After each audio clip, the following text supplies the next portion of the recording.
Tellement c'est drôle. Ah putain.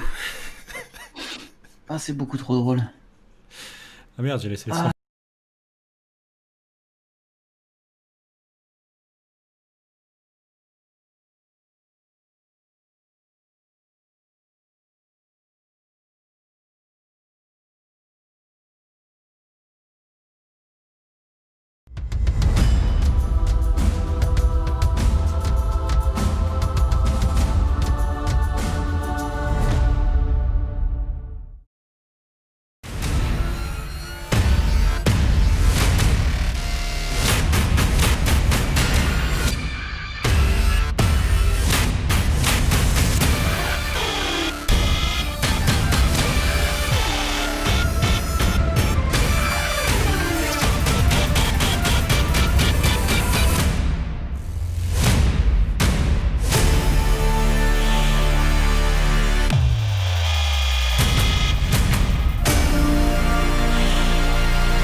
Bonsoir et bienvenue sur Planet Wargame.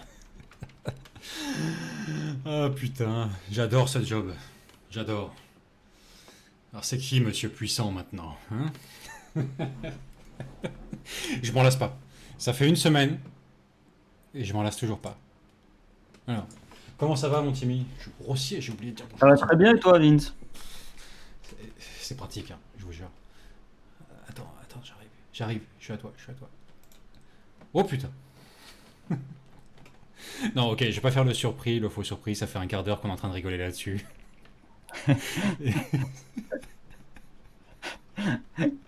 Franchement, Ça fait... on dirait pas Gérard Muller.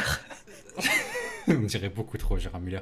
Et ça fait beaucoup trop longtemps pour des hommes adultes Mais qu'on rigole sur ce truc-là. vous croyez pas demander à Jean Reno, j'ai joué dans Wasabi.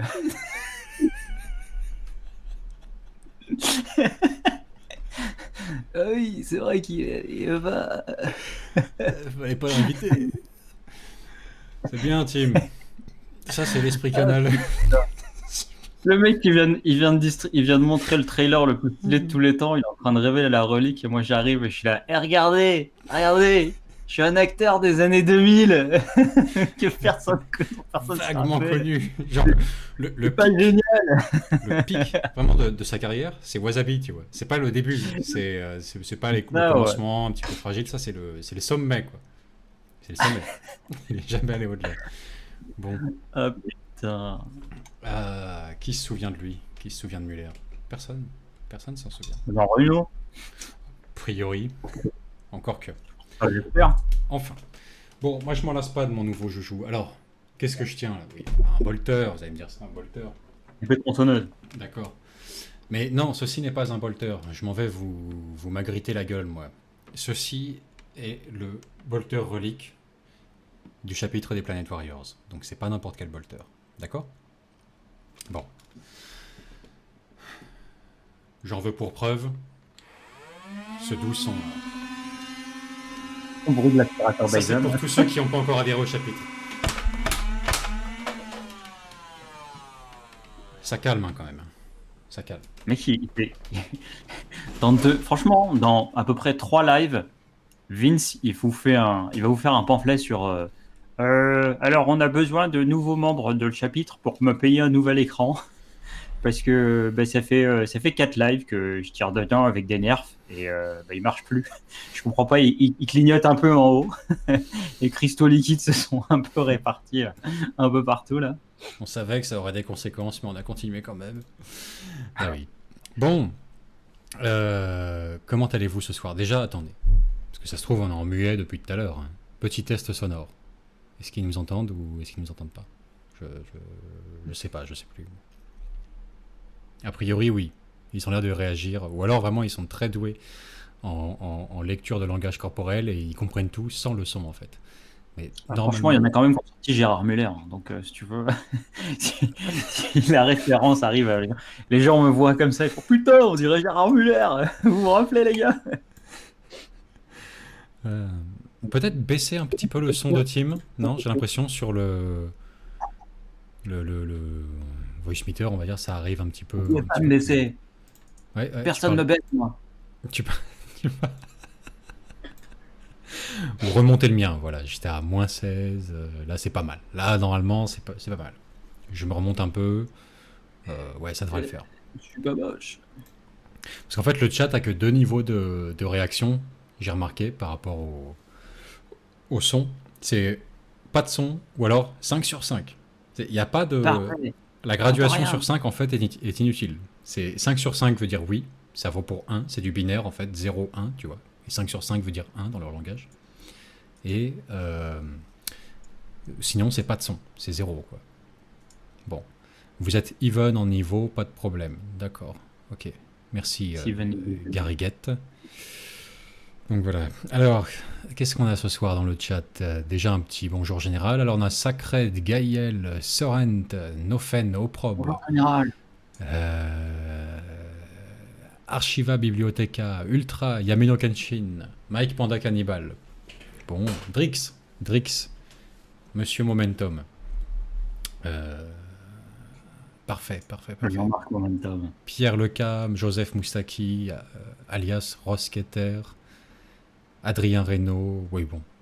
Parfait. Bien. Je crois que c'est Michel Muller, hein, on nous signale dans le chat, hein, parce que Gérard Muller, n'est-ce pas, serait plutôt du genre... en effet... Velops, ou peu importe, je sais plus... Peut-être que je le confonds avec Askonovic, enfin... Bon. Mec comme ça, quoi. Mais, toujours... On peut commencer, sérieusement, là? Est-ce qu'on peut commencer ce live, putain, parce que... c'est compliqué, ce soir. D'abord, désolé du retard. Mais vous comprendrez que Tim, ayant découvert cet effet de caméra, hein, de Judas, bon, bah... C'était difficile de résister. Non, plus sérieusement, on avait des petits problèmes de son... Enfin, à plein de niveaux. Problèmes logiciels, etc. Donc, voilà. Désolé. Hein, on a un petit peu dépassé le quart d'heure de politesse. Donc, on est en retard, même sur le quart d'heure de retard. Bon. Ça, c'est une chose. Ensuite, vous avez vu l'intro? Ça en impose. Hein. Bon. J'espère qu'on était raccord, qu'elle n'a pas sauté avec la connexion à YouTube. Enfin, je sais pas. Mais, normalement, c'est parti. C'est en ligne. Bon. Ce sera l'intro de tous les lives maintenant. J'espère que vous l'appréciez parce que vous allez vous la taper à chaque fois. Désormais, c'est comme ça. Voilà, c'est le forfait. Un live égale l'intro à chaque coup. Mais je suis sûr que d'ici la fin du live, vous me la redemanderez. Je le sais. Parce que elle fait dresser les poils quand même. Hein, ça fonctionne, c'est efficace. Bon. Alors, pour ceux qui auraient loupé le train en marche. Cette intro, cet objet beaucoup trop encombrant que je tenais dans les mains au début du live, qu'est-ce que c'est? Le bolter du chapitre des Planet Warriors. Sur lequel sont inscrits près de 300 noms, tout petit peu moins, mais 300 noms, qui sont gravés à jamais dans l'histoire de Planet Wargame. Parce qu'ils ont répondu à l'appel quand on en avait besoin. Au moment où on a fait une campagne de recrutement de Planet Warriors, on recrutait pour notre chapitre. Hein, on est en train de requérir à votre soutien. Ben, ils ont été près de 300 à répondre à l'appel. Soit avant même qu'on ne se manifeste. Soit précisément quand on leur a dit bon bah, l'avenir de la chaîne dépend de vous les gars. Ils ont été présents.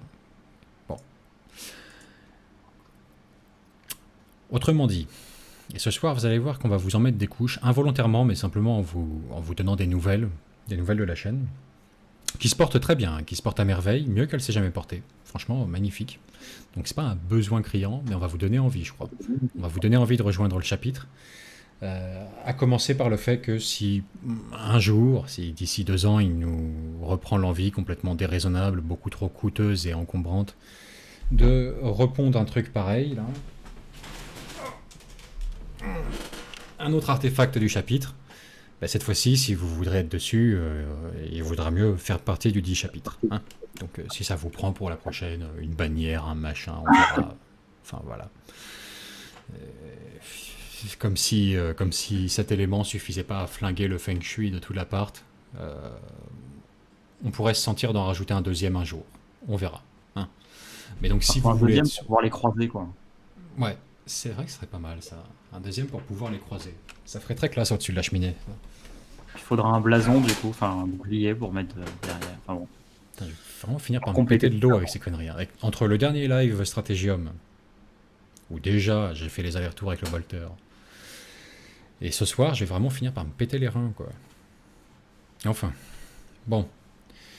Alors qu'est-ce qu'on nous dit? La prochaine, une armure Terminator. Ah oui, quand même. Ambitieux, hein. Ambitieux. Bon, de toute façon, c'est fini les mini-marines.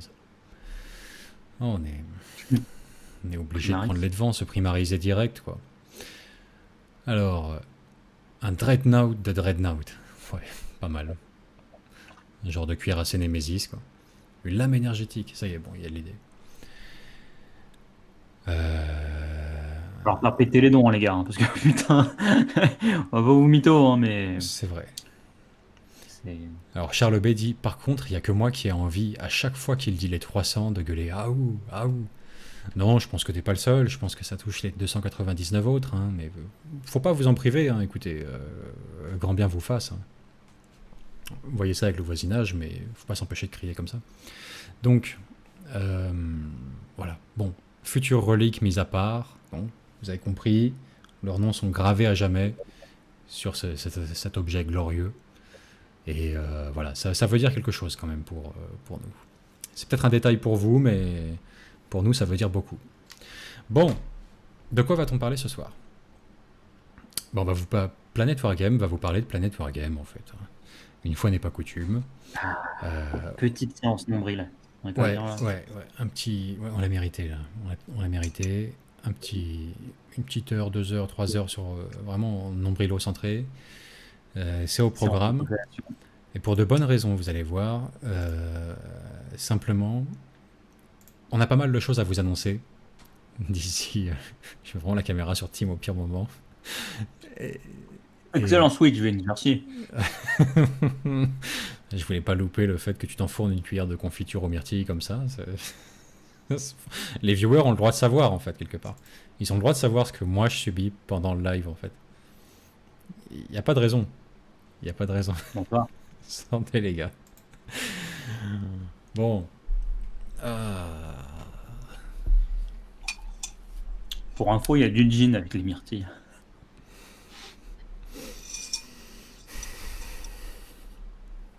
Désolé, temps mort. Ce genre de truc, moi, je décroche. Je décroche, je perds le fil, c'est pas possible. Tu sais pas comment... Là, il porte une bouteille à sa bouche. Tu sais pas si tu dois réagir en t'amusant ou venir en aide à un copain, en fait, quoi. Parce que j'ai l'impression que... Peut-être qu'il a aucun problème, mais ça y ressemble. Ça ressemble à un mec qui a des problèmes, ça. Bon. On va peut-être essayer de faire quelque chose avec ça. Je sais pas. Et peut-être qu'il a besoin que je lui confie le bolter pendant une semaine, ça ira beaucoup mieux. Ça ira beaucoup mieux. À mon avis. C'est ce qu'il faut pour sortir de l'alcoolisme. Une arme automatique, c'est la solution. Donc, on est en plein mois d'août. Ça commence à sentir vraiment là, fiévreusement l'été. Bon. Et nous, on sent la rupture là, se profiler à l'horizon. La rupture entre ce qui a été la saison 3 de Planet Wargame. Oui, c'est la première fois qu'on la nomme comme ça, mais on peut si on veut. 3e année de la chaîne, là c'est les vacances, il y a la rentrée en septembre. Hein, bon. On va en profiter pour revoir la copie, se concentrer sur ce qu'on veut développer à l'avenir. En avant. Plus de ce qu'on veut, moins de ce qu'on veut moins de ce qu'on veut plus. Alors merci à Lelou qui nous offre 5 €, merci beaucoup à lui, on fera une pause pour lire les dons tout à l'heure. Merci beaucoup. Donc on va développer tout ça. À quoi vous pouvez vous attendre à partir de septembre et surtout le long de l'année. Euh, on a en fait, on a tellement de petites choses à vous annoncer qu'on n'a pas la place pour un dossier, sujet central ce soir. On n'a pas la place pour un sujet hobby, jeu narratif, fluff, que sais-je, comme d'habitude. Non. Peinture. Non. Là, ce soir, on a tellement de choses à vous annoncer que ça va être un petit festival, quoi. Donc, il y a de quoi faire déjà juste avec le petit ordre du jour. Là, il s'étend et il y a beaucoup de choses. On a des trucs à vous montrer. On a une petite vidéo fluff à vous montrer que les soutiens ont déjà vu, mais que les spectateurs, là, ce soir, n'ont pas encore vu. Donc, on va vous montrer ça. Petite, un petit entremets de fluff, comme ça, au milieu de la vidéo, au milieu du live, par surprise. Donc ça, c'est au programme. Voilà. Restez branchés pour ça. On sait que vous aimez ça. On sait que c'est vos vidéos préférées sur la chaîne. Il y en aura une exclusive ce soir. Voilà. Bon. Alors, par quoi on va commencer? Moi, je propose de commencer par l'annonce qui peut être la plus importante pour certains d'entre vous. La V9 de Warhammer 40. Ah, pardon. Carrément. À partir de septembre, nous allons arrêter d'adjoindre une figurine peinte aux couleurs du chapitre pour tous les donateurs sur Tipeee. Donc tous ceux qui ont souscrit avant, tous ceux qui souscrivent en août, qui nous rejoignent sur Tipeee, etc., en dons mensuels.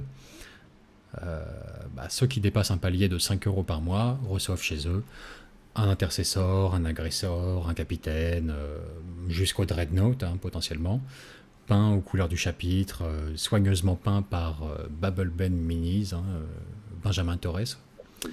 Donc tout cela le recevront jusqu'aux souscriptions au 31 août, Timmy. J'ai pas fait les petits doigts, les phalanges là. Je sais pas combien il y a de jours en août. 31. 31, ouais, quand tu tac tac. Ouais, j'ai pas fait les petites phalanges.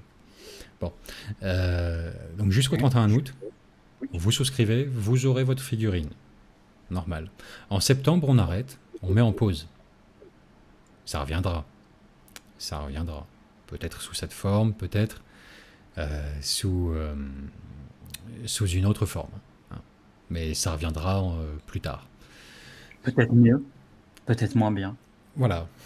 Pourquoi est-ce qu'on fait ça? Parce qu'on...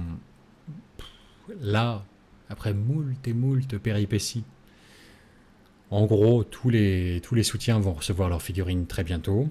Voilà, en 2 vagues successives, ça arrive, là c'est en train de... C'est sur le départ. On tient à marquer une pause, on va dire, que tout le monde ait reçu la sienne, et après on reprendra.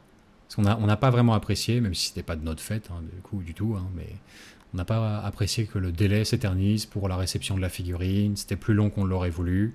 On aime bien que ce soit un peu plus carré, que les gens reçoivent selon les conditions, quoi. Donc, on suspendra en septembre. Autrement dit, si vous voulez votre Space Marine, votre Planet Warrior, peint aux couleurs Planet Wargame, livré chez vous quand vous soutenez la chaîne, c'est un peu le moment de le faire. Bon, c'est pas franchement pour vous inciter à ça, c'est plus pour comment dirais-je, vraiment tourner la page. On a besoin de marquer un petit break là pour la rentrée, où on sait qu'on passe à une autre phase supérieure. C'est objectif 1 sécurisé, on passe au second objectif, quoi. Donc. Non, Cédric Loire, ce n'était pas Utif qui peignait les figurines à la base. Non, c'était pas Utif. Alors, donc ça c'est la première annonce. Voilà. En tout cas, maintenant c'est Ben de Babel Ben Mini. Ouais, Babel Ben Mini. Ça c'est la première annonce. Tous les soutiens de Planet Wargame vont recevoir leur figurine de Planet Warrior très bientôt. Vous ne pourrez plus, pour les autres, commander le vôtre et nous soutenir à partir du mois de septembre. Si vous faites du soutien en septembre, ce sera comme ça, à titre 100% gracieux, vraiment, pas de contrepartie pour vous. Hormis une contrepartie quand même virtuelle, mais pas des moindres. Ah oui, non, là c'est fort. Là on a frappé fort, puisque je vous rappelle que grâce à notre partenariat naissant avec une boutique de figurines et boutique en ligne de figurines avec qui on s'entend super bien. Et franchement, le partenariat, il n'est pas piqué des hannetons, hein, j'ai envie de dire. C'est pas partout que vous allez voir ça. C'est du sérieux. Non seulement notre partenaire Kikommence.fr propose 10% de réduction pour tout le monde sur toute la gamme de figurines Games Workshop, mais en plus, pour les soutiens du chapitre, hein, pour les 300 de Planet Wargame actuellement, et d'autres, pour tout cela, il passe à 20%. 20% de réduction sur vos figurines. C'est pas mal. Et les adhésions au chapitre, ça démarre à 3 € par mois, quoi. 3 € par mois sans la figurine. 3 € par mois, 20% de réduction sur les figurines que vous achetez. Vous faites le calcul de votre côté, hein. On vous laisse le faire. On va pas vous mâcher le travail et puis développer un argumentaire trop long. Vous allez voir que ça va assez vite, hein. 20%, 3 € par mois, c'est très vite rentabilisé. Donc, vous faites les connexions, vous trouvez la valeur de X pour voir à partir de quel seuil d'achat de figurines par mois ça devient non pas moins coûteux, mais carrément rentable de soutenir Planet Wargame. Hein, vous faites le calcul. Et à partir de là, on vous laisse paniquer, réaliser que vous avez trouvé une source d'argent gratuit, devenir fou à ce sujet. Vous avez hacké Internet, quoi. Bon, et ça c'est de votre côté. On vous laisse faire tout le processus mental, quoi. Ouais. On vous laisse faire le processus mental. Voilà. Devenir fou à ce sujet et décider de nous soutenir pour faire des économies, créer de l'argent infini, etc., etc., etc. Bon, donc. Alors tiens, on a une question intéressante de Garriguette. Uniquement les figurines à moins 20% ou les peintures et autres? La gamme Citadel est à moins 20%. Alors en fait, c'est sur les produits Games Workshop. Parce que du coup, on a un partenariat qui est surtout ciblé en fait, sur les personnes qui utilisent des produits Games Workshop. Donc c'est sur les figurines Games Workshop, les peintures Citadel aussi. Non, pas du tout, Timmy. Attends, je vais faire cette partie-là si tu veux bien, parce que je me suis rencardé pour être vraiment raccord sur tout. Attention, c'est technique. Ça vaut sur les figurines Games Workshop couramment vendues. Ça ne vaut pas sur les kits en vente directe de Games Workshop. Alors qu'est-ce que c'est que les kits en vente directe? C'est les vieux kits que Games Workshop ne vend plus en boutique, qu'on ne trouve plus vraiment dans les Games Workshop en fait en physique, ni chez les revendeurs, mais qu'ils ne vendent qu'en ligne. Alors, en général, c'est des trucs que de toute façon vous ne voulez pas vraiment, des personnages en résine, des trucs comme ça. Mais des fois, méfiez-vous, c'est super chiant, faut le reconnaître, ce truc de vente directe de games là, parce que ça porte aussi parfois sur des kits plastiques un peu anciens, mais en même temps tellement actuels. Moi, le meilleur exemple que j'ai, c'est le basilisque de la garde impériale. C'est quand même fou, putain. En 2020, vous commandez un basilisque. Si vous jouez garde impériale, vous avez des basilisques. Enfin, sinon, il ne faut pas jouer garde impériale, franchement. Ce kit-là, il est dispo que sur le site de Games ou à travers les sites des revendeurs. Et il vous arrive dans une boîte blanche, sans photo de la figurine. Enfin, vraiment une boîte complètement générique, une boîte de contrebande. C'est un produit semi-OOP, quoi, on va dire, de la part de Games, quoi. C'est un produit vente directe uniquement. Alors là-dessus, il n'y a pas les 20%, il n'y a même pas les 10%. La commission aux revendeurs est très faible sur ces vieux articles-là. Ils font très très peu d'argent en fait quand ils commandent ces articles à Games, donc il n'y a pas les 20%, sinon ils perdraient de l'argent. Sur les peintures, c'est particulier. Il n'y a pas 10% de base, mais il y a les 11% grâce au code promo propre au chapitre, à Planet Wargame. Ok ? Donc vous n'avez pas 20% sur les peintures, vous avez 11%. Vous avez 20% sur les figurines Games Workshop. Et que faut-il préciser encore? Oui, sur les livres. Alors les livres d'armée, les codex, tout ça, ça vous concerne. Ça plafonne à 5% de réduc. Voilà. En France, on n'a pas le droit de faire plus de 5% normalement sur les livres. Donc voilà. Vous avez compris? 20% sur les figurines, l'essentiel de la gamme Games Workshop. 11% sur les peintures Citadel. 5% maximum sur les bouquins. Et 0% sur les produits Games Workshop un peu anciens, quoi, qui sont disponibles que sur leur boutique en ligne. Voilà. Vous avez tout le truc toutes les conditions générales de vente là. Je vous les ai énumérées. Bon. Donc, avis aux intéressés, ça, si vous êtes preneur, c'est quand même, c'est pas dégueu comme partenariat. On a mis longtemps à trouver le partenaire qui accepte de faire ça. Et ouais, c'est une opportunité dont vous pouvez profiter. Bon, ça, c'est fait. Plus de figurines en septembre. Les promos qui commencent.fr. Franchement, on est chaud patate. Je sais que ça fait plaisir aux membres du chapitre, ça. Il y a déjà eu, moi je trouve, pas mal de commandes. Hein, passées cette semaine grâce à ça. Sur leur site. Bah, c'est pas dégueu, quoi. Bon. Ensuite, à quoi est-ce qu'on va passer? On se fait les news et rumeurs Games Workshop, Timmy, ou on continue la série des annonces? Bah, continuons les annonces. Ok, petites annonces, ça marche. Sur le mois d'août, en tout cas dans la semaine qui vient, ça va être très calme, ça c'est sûr. Comme cette semaine, ça a été calme d'ailleurs, hein, faut être honnête. La semaine prochaine, moi, ce sera ma première semaine de vacances depuis que la chaîne a été lancée. Première semaine complète, vraiment totale d'arrêt et tout. C'est vraiment pour marquer la rupture entre l'objectif 1 sécurisé pour la chaîne, le palier minimal, on va dire, à partir duquel ça tourne sans que ce soit une obsession, quoi. Et la saison suivante. C'est aussi pour ça qu'on fait ce live cette semaine, et pas le dernier live de, comment dirais-je, le dernier live d'août. C'est pour pouvoir quand même emporter un petit peu de quoi cogiter en vacances sur le programme de la rentrée. Si vous avez de bonnes idées à nous souffler ce soir, on y réfléchira, on en tiendra compte. Des bonnes idées de vidéos, de projets comme ça. Bon, vous voyez. J'ai l'impression qu'il y a un écho là, léger dans le live. J'espère que c'est pas insupportable pour vous. Non, ça va l'écho, c'est léger. Bon, on n'avait rien, moi. Hein. Ah ouais, ouais, j'ai l'impression qu'il y a un petit écho qui va, qui vient de temps en temps. Enfin bref. Bon, alors toujours est-il que petite semaine de rupture, champêtre là, hein, pendant laquelle je vais cogiter sur les vidéos à venir à partir de septembre, etc. Du coup, non, la semaine prochaine c'est break, enfin à partir de demain en fait en vrai, et pendant une semaine c'est break complet. Il n'y aura pas de vidéo sur la chaîne. Voilà, ça marque la fin vraiment de cette étape marquante, quoi. Donc ça, vous êtes prévenus là-dessus. Qu'est-ce qu'on a d'autre à vous annoncer?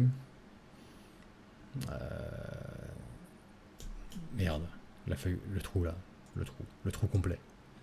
Bon bref. Donc ce soir, on va écouter vos suggestions pour éventuellement comment dirais-je, Planet Wargame à partir de la rentrée, et on va vous présenter nos propres pistes, nous, qu'on pense suivre de toute façon. Bon, on est assez ferme dans nos convictions, on va pas se mentir, sur l'essentiel, c'est plus ou moins joué. On sait ce qu'on veut aussi d'avance, hein, pour la chaîne à partir de la rentrée. Mais, une petite fulgurance de quelqu'un dans le public, comme c'est déjà arrivé de temps en temps pour la chaîne, bah, ça peut être hyper intéressant, quoi. Ça peut être hyper intéressant. Bon. Les axes principaux à partir de septembre, ça va être plus de rapports de bataille narratifs. Parce qu'on le veut, tout simplement. Ça fait vraiment partie de notre projet pour la chaîne. Jusque-là, sur le fluff, bon, ça va. On a été bon, on a fait vraiment notre part et tout. On va continuer, c'est évident.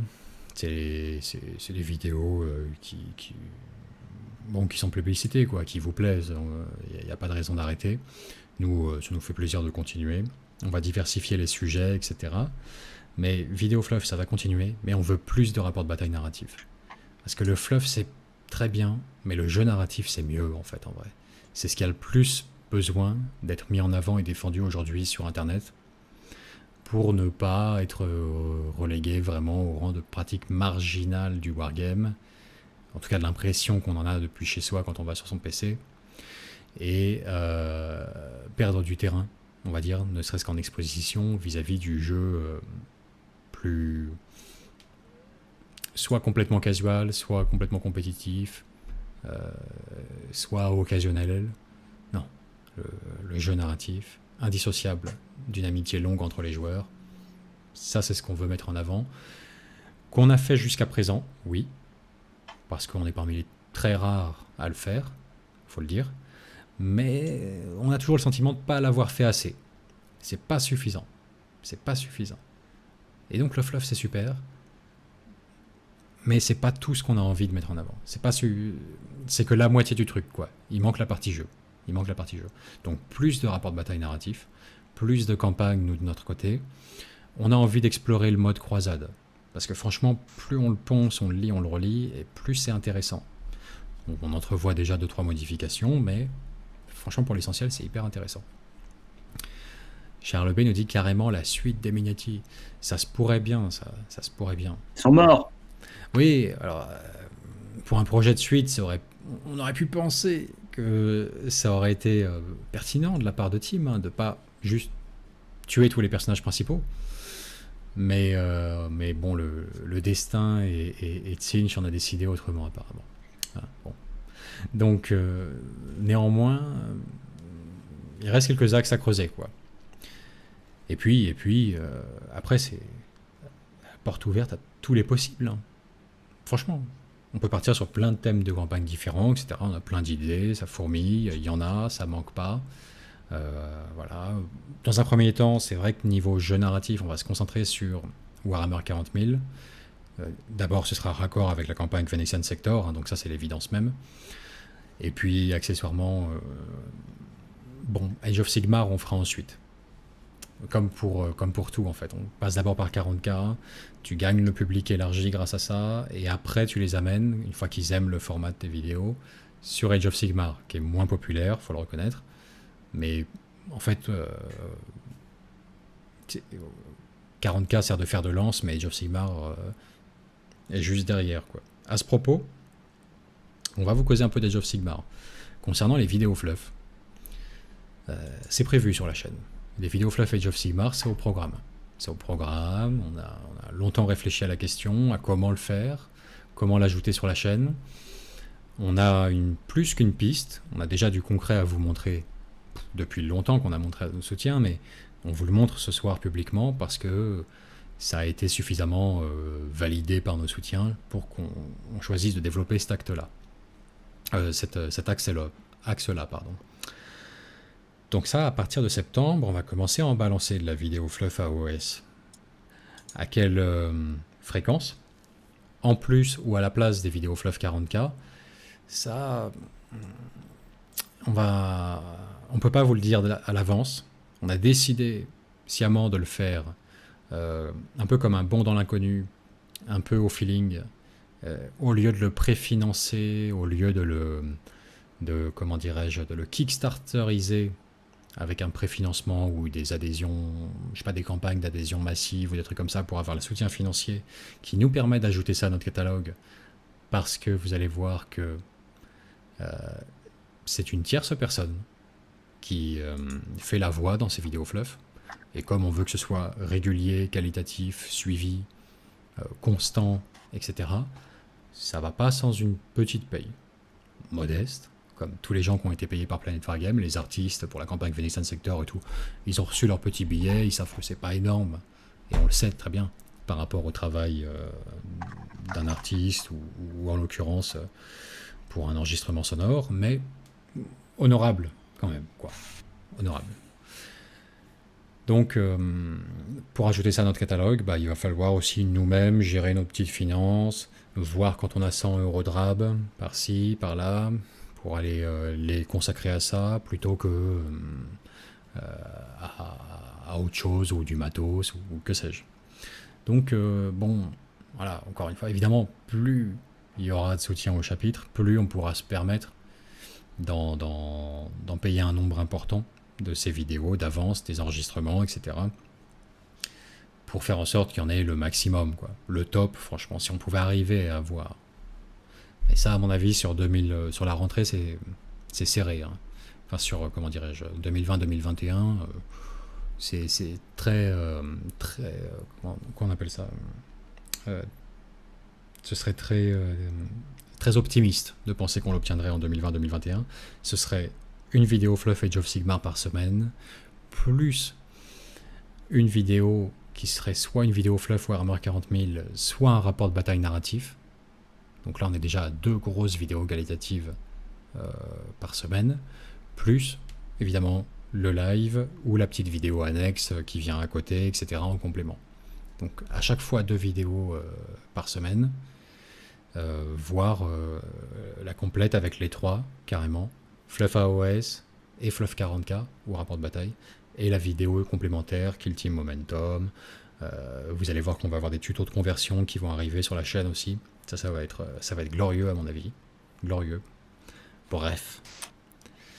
Donc, ça va déchirer, je pense. Maintenant, on est conscient que l'appétit vient en mangeant, que, bon, nous, ce qui nous fait marrer, c'est de faire des vidéos sur le hobby, ça qui nous fait plaisir, qui nous rend fiers de nous et tout. C'est pas forcément d'aller trifouiller toujours à kickstarteriser, faire de la pub, etc. Bon. Donc, on met en rayon direct, on passe pas par Kickstarter. C'est ça que je dis pour les vidéos fluff AOS.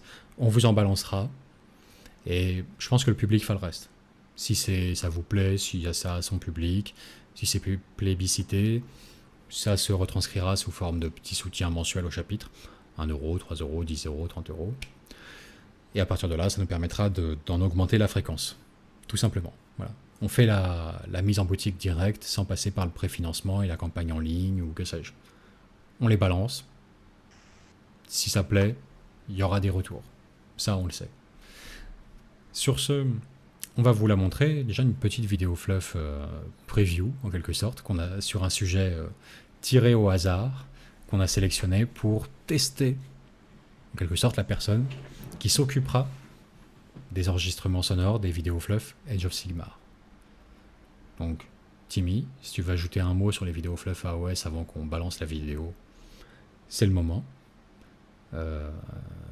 N'hésite pas, si tu as un complément à apporter sur ce principe du fluff AOS. Non, il fait non de la tête. Non, rien de... Ouais, ok. Eh ben, écoute, dans ce cas-là, 5 minutes de break myrtille et gin pour toi. Moi, j'ai peut-être essayé. Bon, manque de bol, j'ai pas de myrtille ni de gin. Mais on se retrouve juste après cette petite pause-là. On se fait ça? Allez, c'est parti.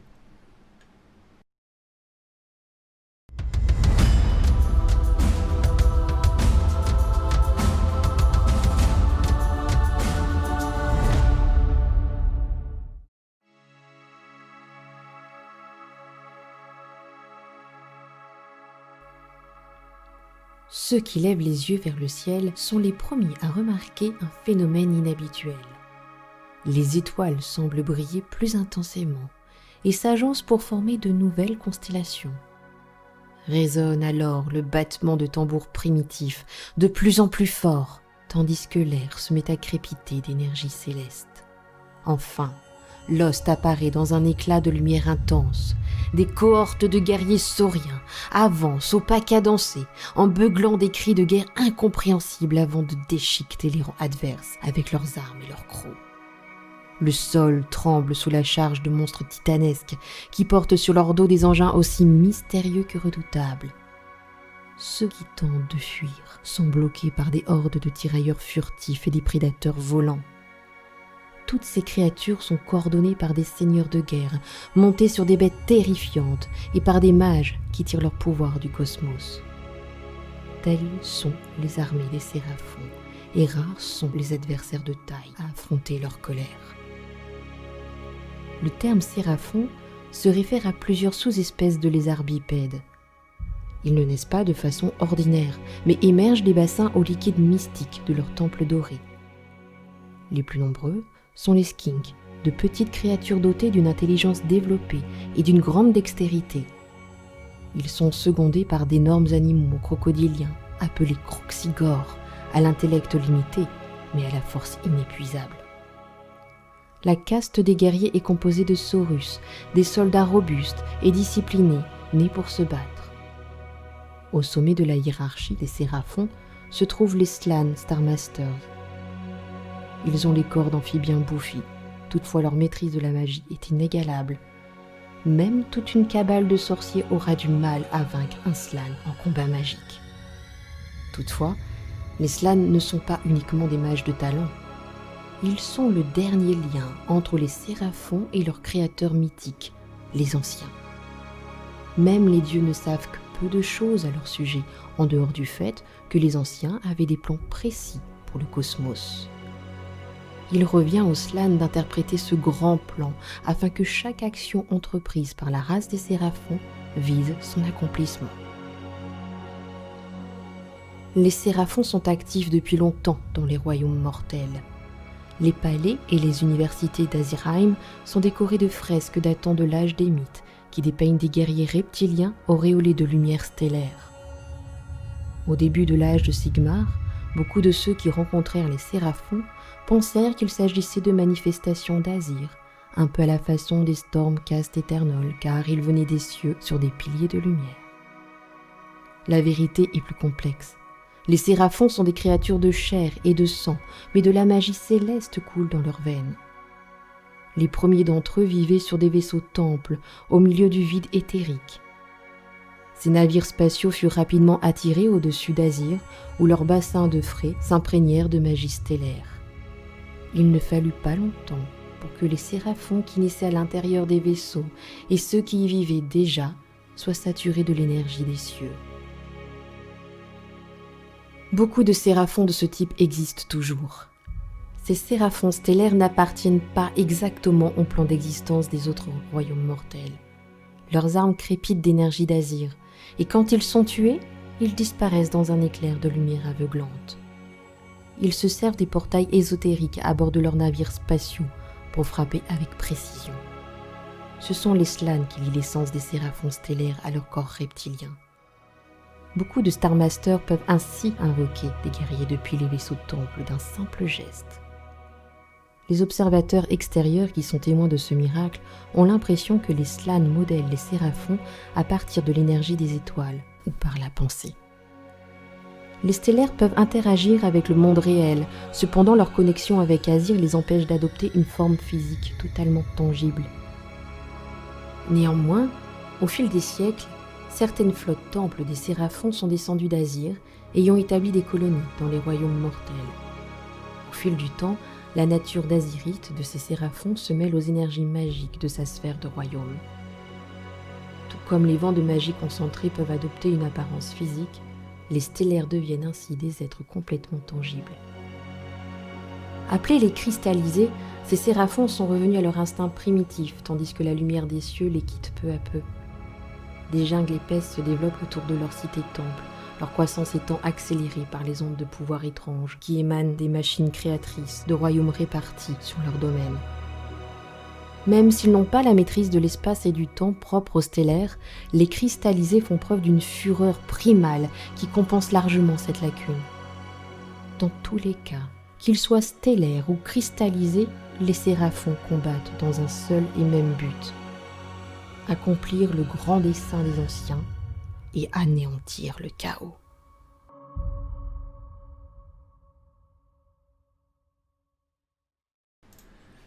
Et anéantir le chaos. Bon, tout un programme, vous avez entendu. Alors, bon, ça vous plaît? Qu'est-ce que vous en pensez? J'ai l'impression que ça a l'air pas mal, là, les retours dans le chat. Hein, Doctrax, c'est Déjà, pas on avait des fan. petites questions Mais à part ça, ça a l'air juste de... avant de, Ouais, juste on a avant on a les avant dons. même la vidéo, parce qu'on avait Pierre Lecam justement qui nous avait demandé si rentrer dans l'univers AOS c'était se forcer parce que ce serait pas notre tasse de thé, ou alors que du coup est-ce qu'on se forcerait pour la communauté. Et non, aucun risque avec ça, on adore AOS avec Vince, donc Moi, je trouve... passer à AOS c'est plus pour à la fois fournir un contenu un peu plus divers et en même temps nous couvrir quelque chose qui nous plaît, quoi. C'est vraiment c'est pas de risque avec ça, quoi. Ça nous fera très plaisir à nous aussi, quoi. Alors, je valide ce qu'a dit Tim, mais je trouve que compte tenu de la situation, tu mets pas assez leur dose aux gens, qui, avec toute l'affection qu'on peut leur porter, notamment à Pierre Le Cam, hein, voilà, dont je rappelle que vous pouvez aller voir sa chaîne YouTube, il fait des musiques, il est compositeur, il compose lui-même des musiques spécialement pour l'univers de Warhammer 40 000, c'est un passionné, et il crée des musiques à thème, alors un coup c'est les Orcs, les Space Marines, les Custodes, avec toujours, dans un coin de l'esprit, ces références Warhammer 40 000, etc., pour les mettre en musique. Voilà. Mais, néanmoins, je trouve ce genre de réflexion à la fois naturelle, normale, courante, et en même temps fascinante.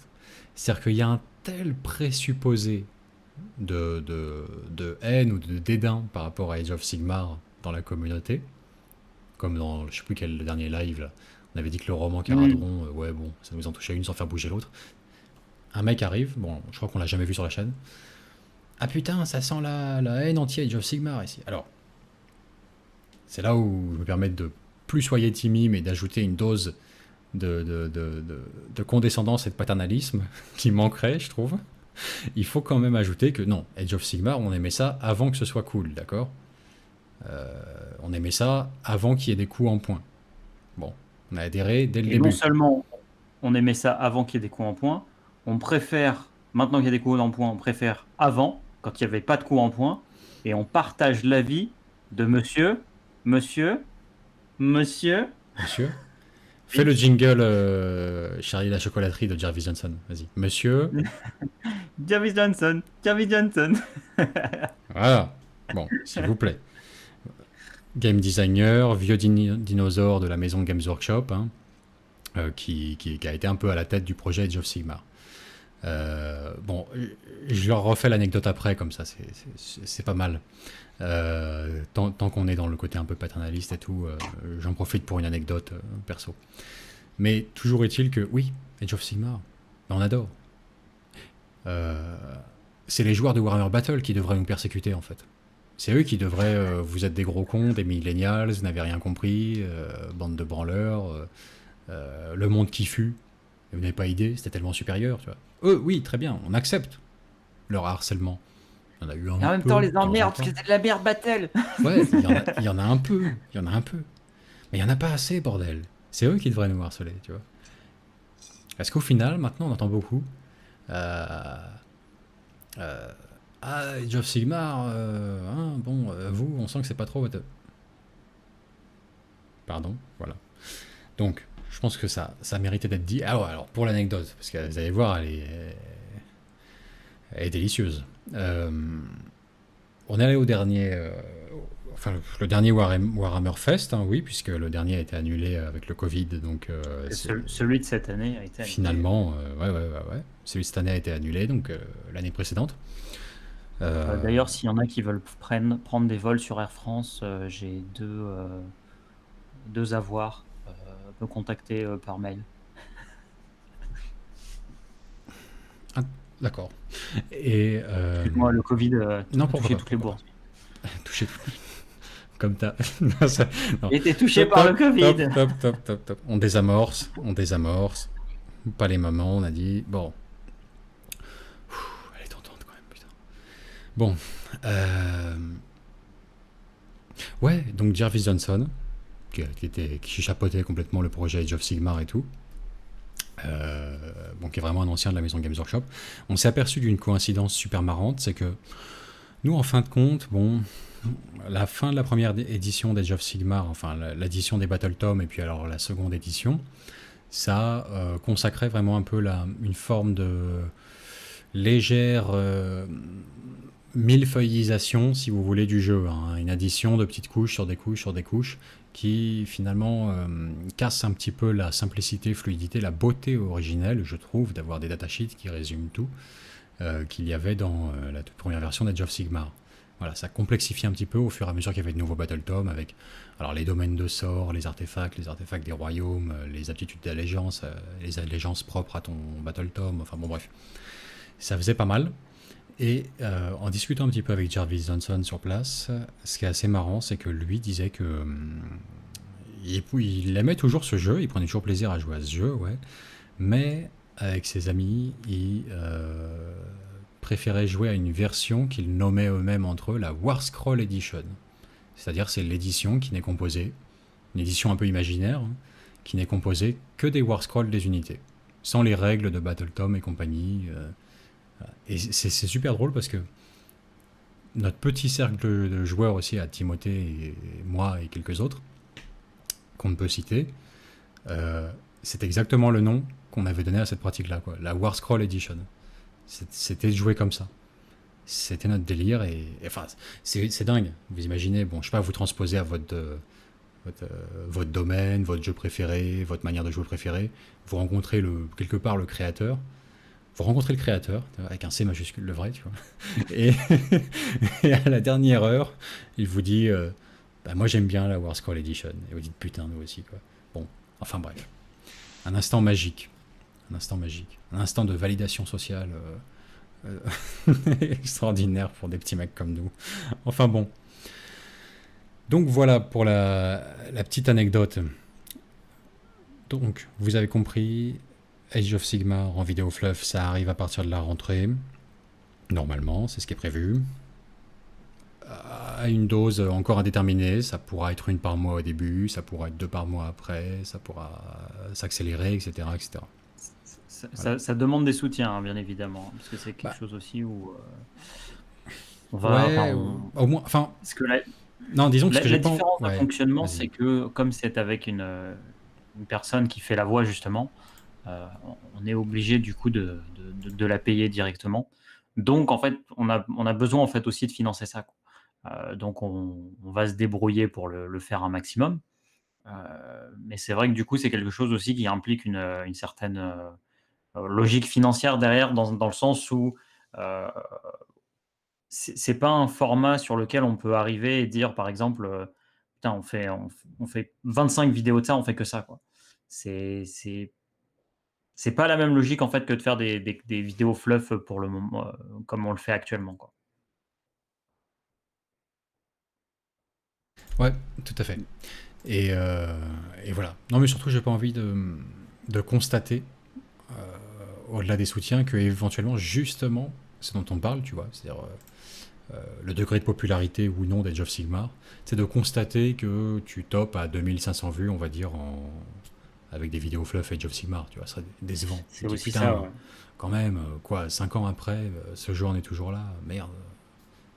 Putain, ça a pas pris un petit peu, les gens se sont pas intéressés à Age of Sigmar, bordel.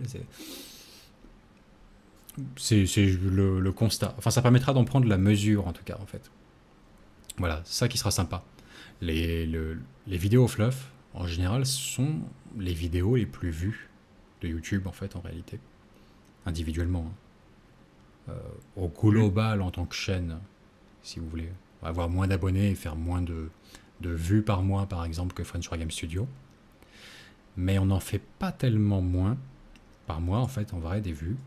Contrairement à ce qu'on peut penser. Pourquoi ? Parce que les vieilles vidéos, qui sont des vidéos fluff, continuent de faire énormément de vues, en fait, dans le temps. Ça se périme pas, c'est vrai, ces vidéos-là, tu vois, contrairement à une vidéo très V8 ou un truc comme ça, plus, entre guillemets, plus personne la regarde en V9. Là, ça se périme pas, ça dure dans le temps, donc c'est ça qui fait aussi leur force. Mais, par exemple, à notre connaissance, l'indicateur le plus haut, hors des données que Games Workshop doivent être à peu près les seuls à avoir sur leur clientèle, etc., l'indicateur le plus haut en France, que nous on ait constaté, c'est pas pour jeter des fleurs, pas du tout, c'est parce que on a besoin de ces données, c'est utile pour nous de savoir combien il y aurait de wargamers en France. Et même si c'est flou, qu'il y a des gens qui jouent pas, qui regardent des vidéos fluff, etc., actuellement je crois que le marqueur le plus haut, ça demeure quand même les vidéos fluff longues qu'on a faites à une époque, la présentation de l'univers de 40K, Imperium, Chaos, Xenos, parce que ça a dépassé les 200 000 vues, ça c'est à du 200, 250, un truc comme ça. Je peux regarder depuis 2-3 mois. La vidéo KO est à 234 000 vues. Ouais. C'est la plus vue actuellement.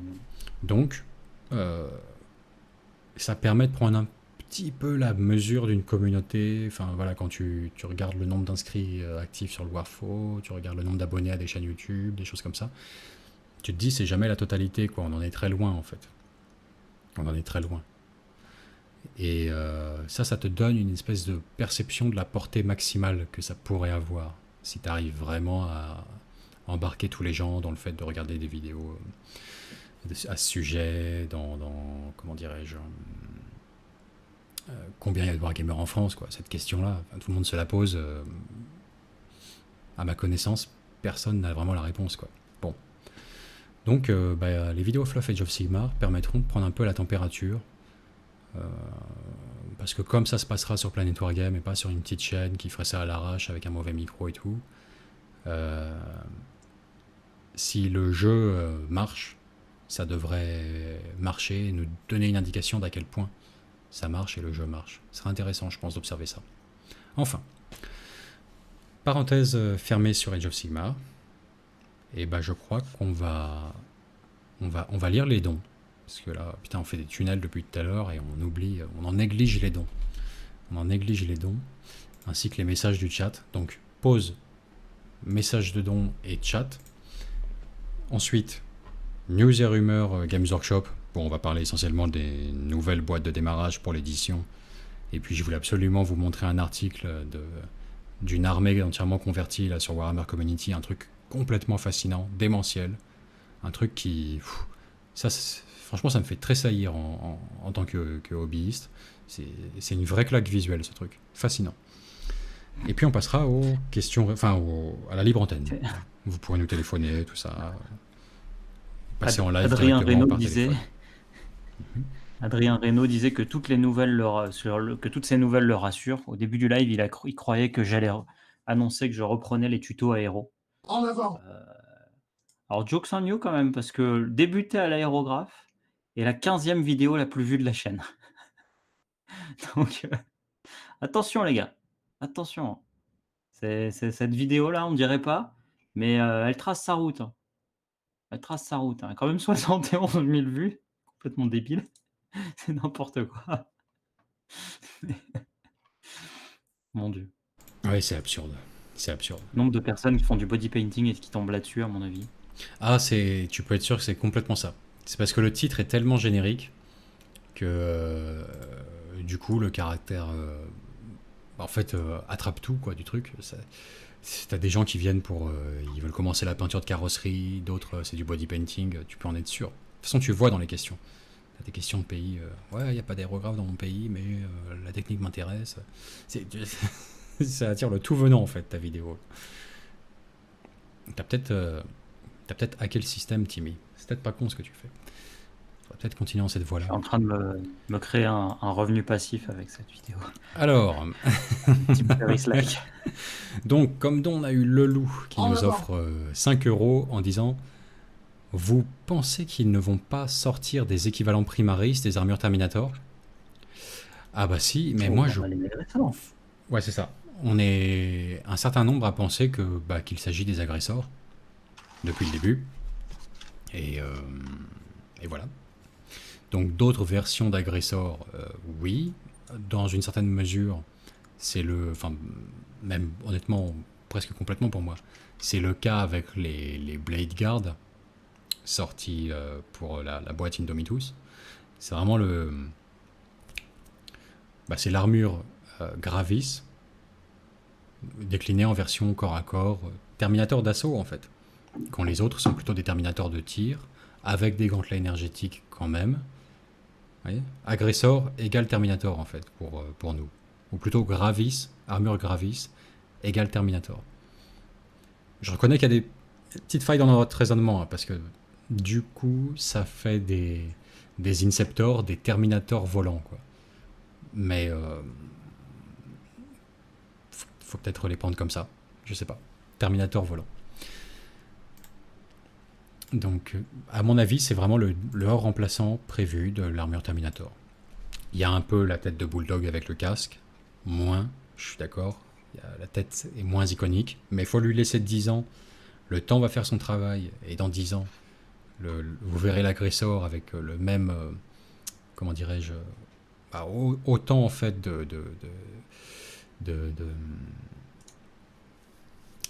comment dirais-je. Ouais, bon, je bute complètement, mais alors autant de classes que le Terminator, on va dire, hein, tout simplement. C'est le temps qui fera le boulot, en fait, qui en fera quelque chose d'iconique. Pour l'instant, voilà, ça n'a pas suffi encore le délai depuis leur sortie à les rendre aussi iconiques que les Terminator, mais je pense que ça arrivera. LXO nous a offert 3 euros en disant PW, à partir de septembre, passe en chaîne ASMR sur la dégustation de fruits dans de l'alcool, afin de passer les 200 000 abonnés. C'est une stratégie. C'est une stratégie, on va l'étudier. On va l'étudier. J'ai l'impression que c'est Timmy qui sera clairement. Vraiment. J'ai l'impression qu'il représente l'avant-garde française de ce mouvement. Je pense pas qu'il y ait autant de personnes aussi calées que lui. Parce que, putain, il y en a. Il en bouffe depuis tout à l'heure. 1 kilo de myrtille. Et j'ose pas imaginer la quantité de gin. Beaucoup moins qu'on me le pense. Alors, Maxime Bourré nous dit justement bonsoir, qui peut me résumer le début, je viens d'arriver. Ouais, ok. Classique. Blague à part, les vidéos fleuves, je pense qu'on est beaucoup à les regarder, donc une vue n'est pas forcément égale à un spectateur, malheureusement. Oui, alors ça fait partie des éventuelles failles du système YouTube. Encore que j'ai jamais vraiment su. Je me suis pas intéressé à la question de savoir s'il prenait en compte les adresses IP. Mais je ne crois pas. Hein. Je crois que tu peux faire plusieurs vues sur YouTube en regardant plusieurs fois la même vidéo. Je pense pas que ce soit limité à une vue par adresse IP en fait. J'ai l'impression. Après, il y a une donnée intéressante parce qu'il te dit le nombre de vues, le nombre moyen de vues par spectateur.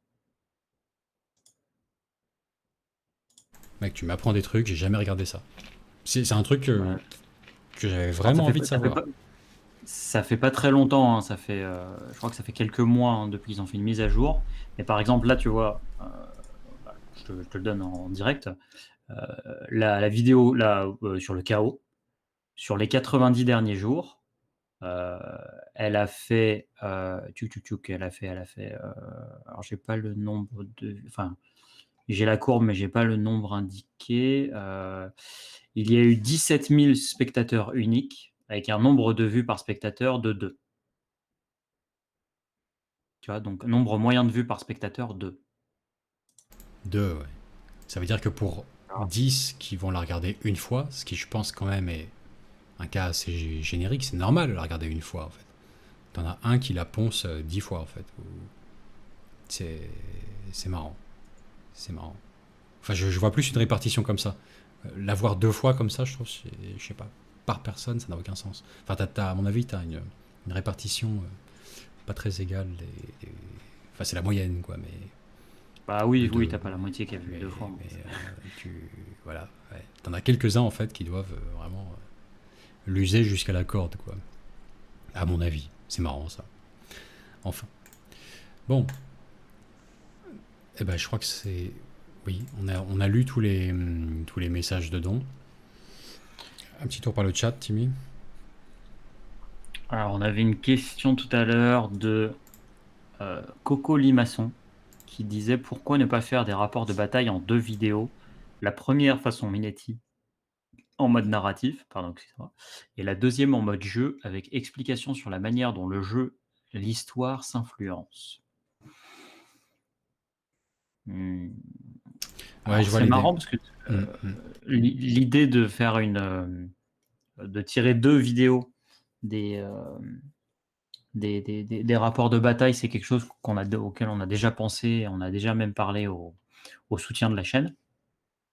Nous, on aimerait bien le faire dans une optique pour présenter les tables, en fait, surtout. C'est-à-dire qu'on a à chaque, enfin, notamment le tout dernier rapport de bataille. Je ne sais pas si vous en avez remarqué, mais il y a 2 environnements. Il y a la base secrète là des Minetti et la partie avec le Colisée, etc. Et en fait, la base secrète d'Alessandro, c'est quelque chose sur lequel on a travaillé pendant assez longtemps. C'est même ça qui avait complètement retardé, entre guillemets, la sortie de la vidéo.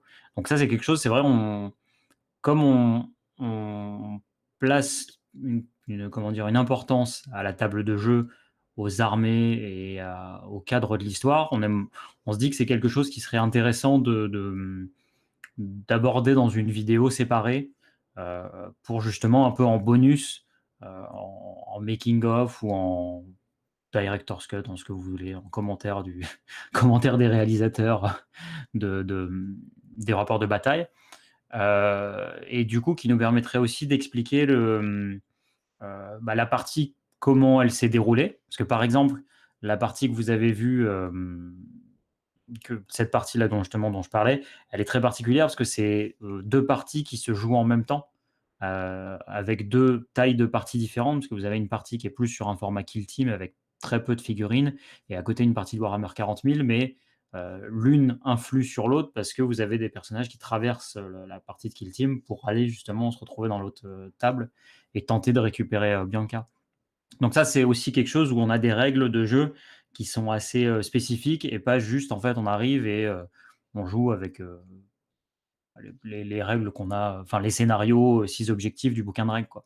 Donc c'est vrai que ça, c'est quelque chose où on, on a envie de le mettre en avant.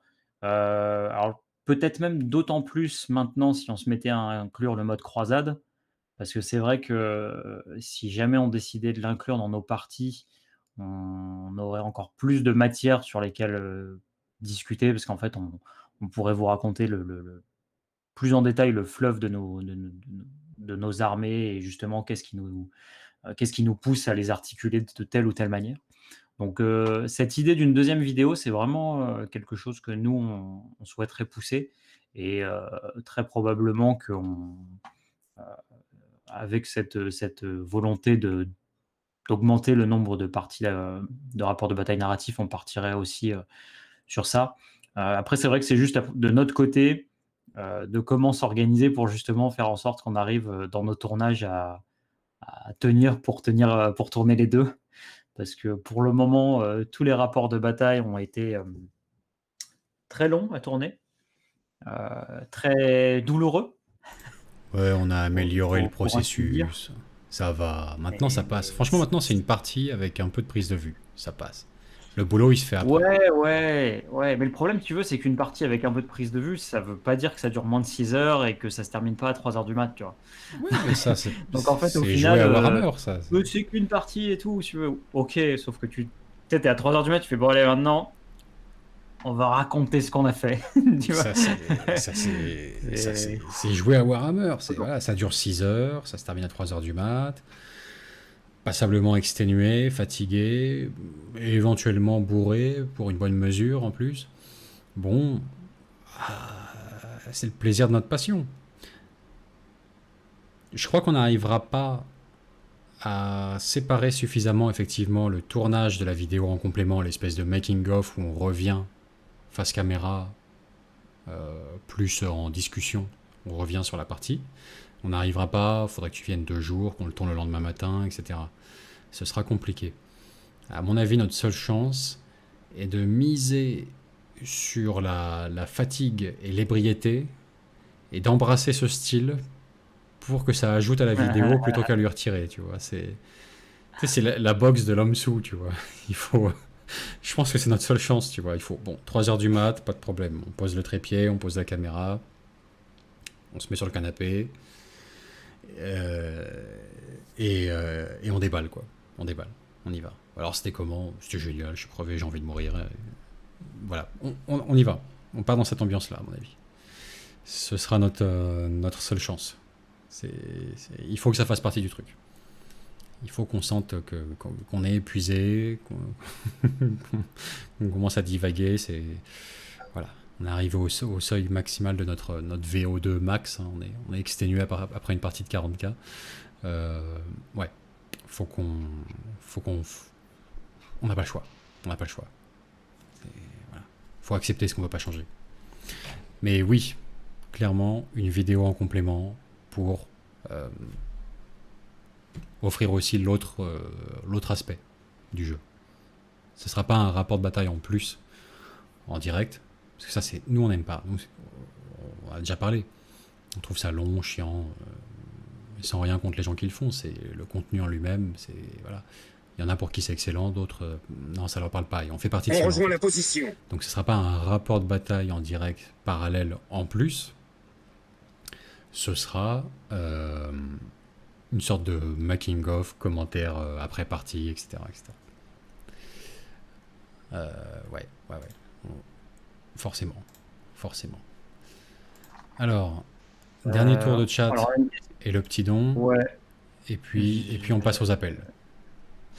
Alors, on avait une première question de Novaster qui demandait si on avait une figurine de messager pour la campagne vénéxiane.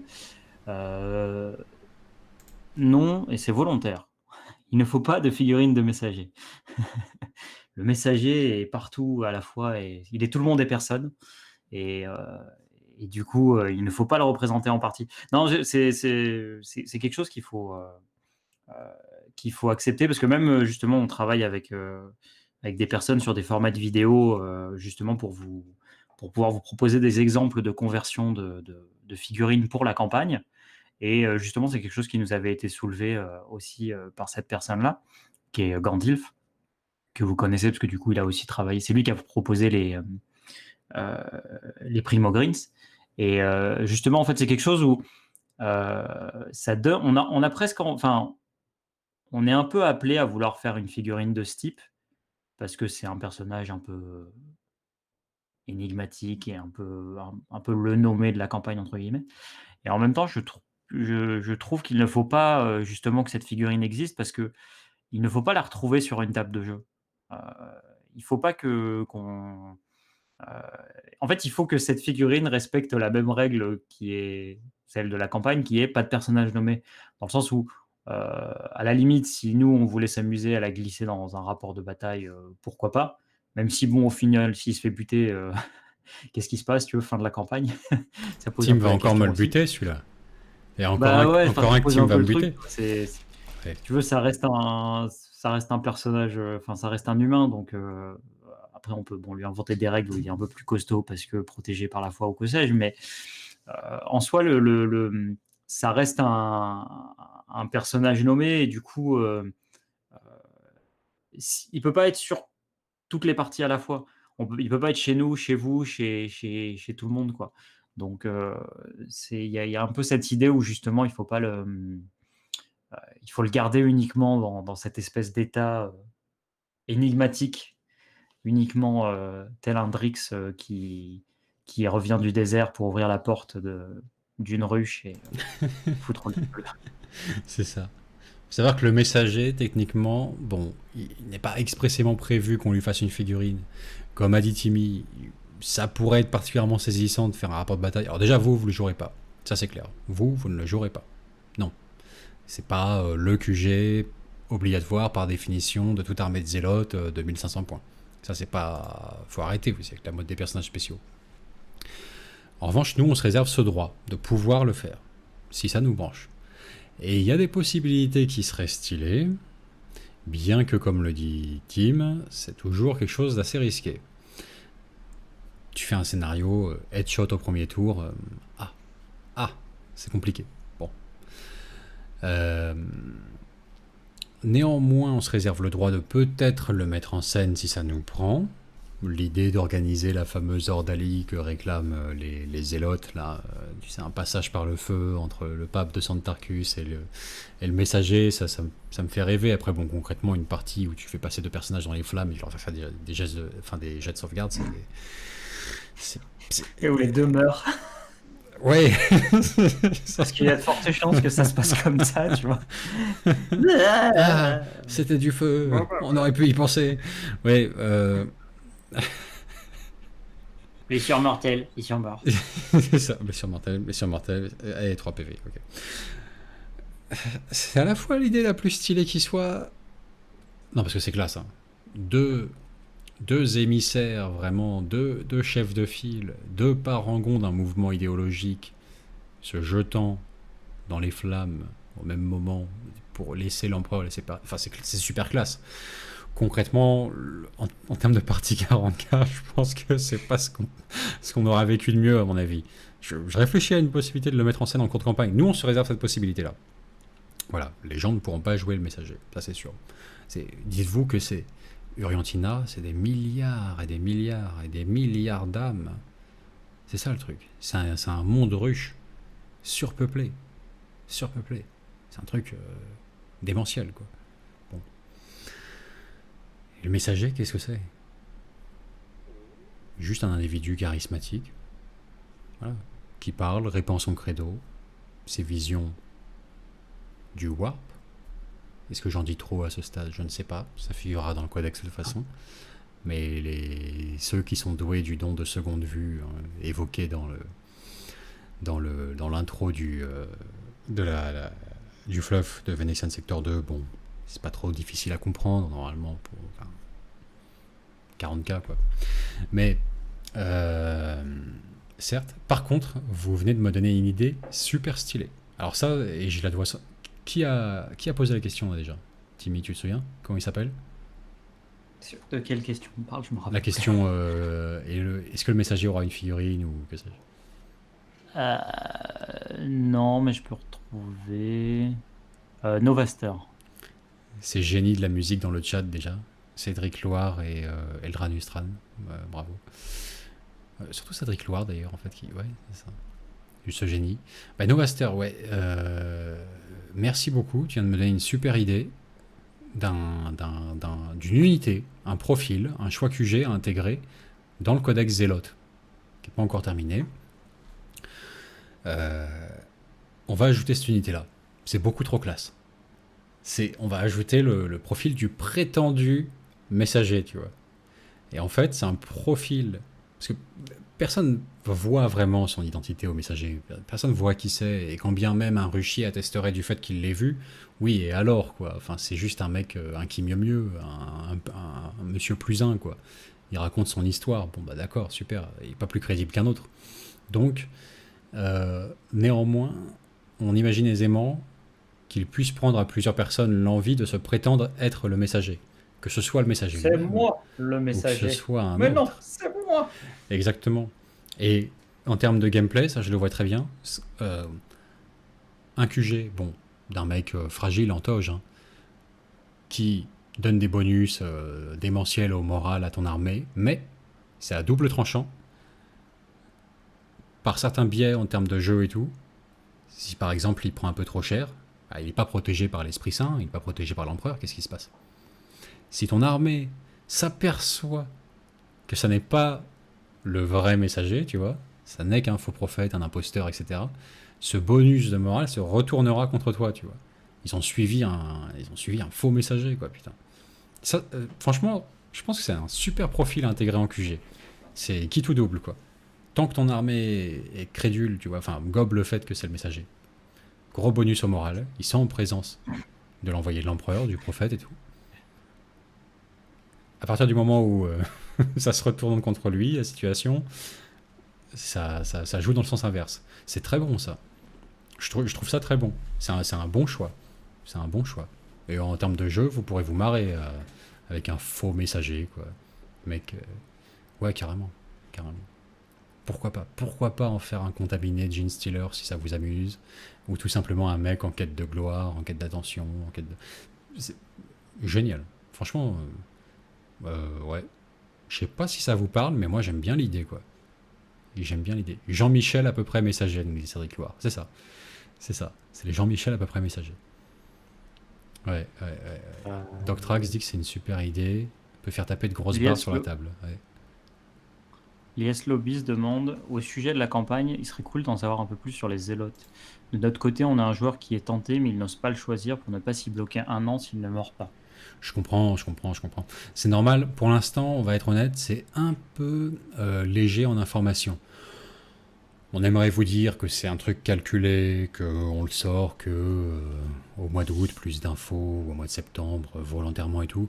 En vrai, non. J'aurais aimé que ce soit prêt jour 1, d'avoir le minimum syndical d'ossature de codex disponible. C'est pas le cas, pour des questions de retard, tout simplement. Retard à bosser dessus, s'emmerder à faire toute une mise en page avec les datasheets V8, sans réaliser que la V9 allait changer la présentation drastiquement, et que ça m'emmerde d'avoir des datasheets V8 alors que je fais un codex le jour de la sortie de la V9, quoi. Donc, enfin bref, du retard accumulé.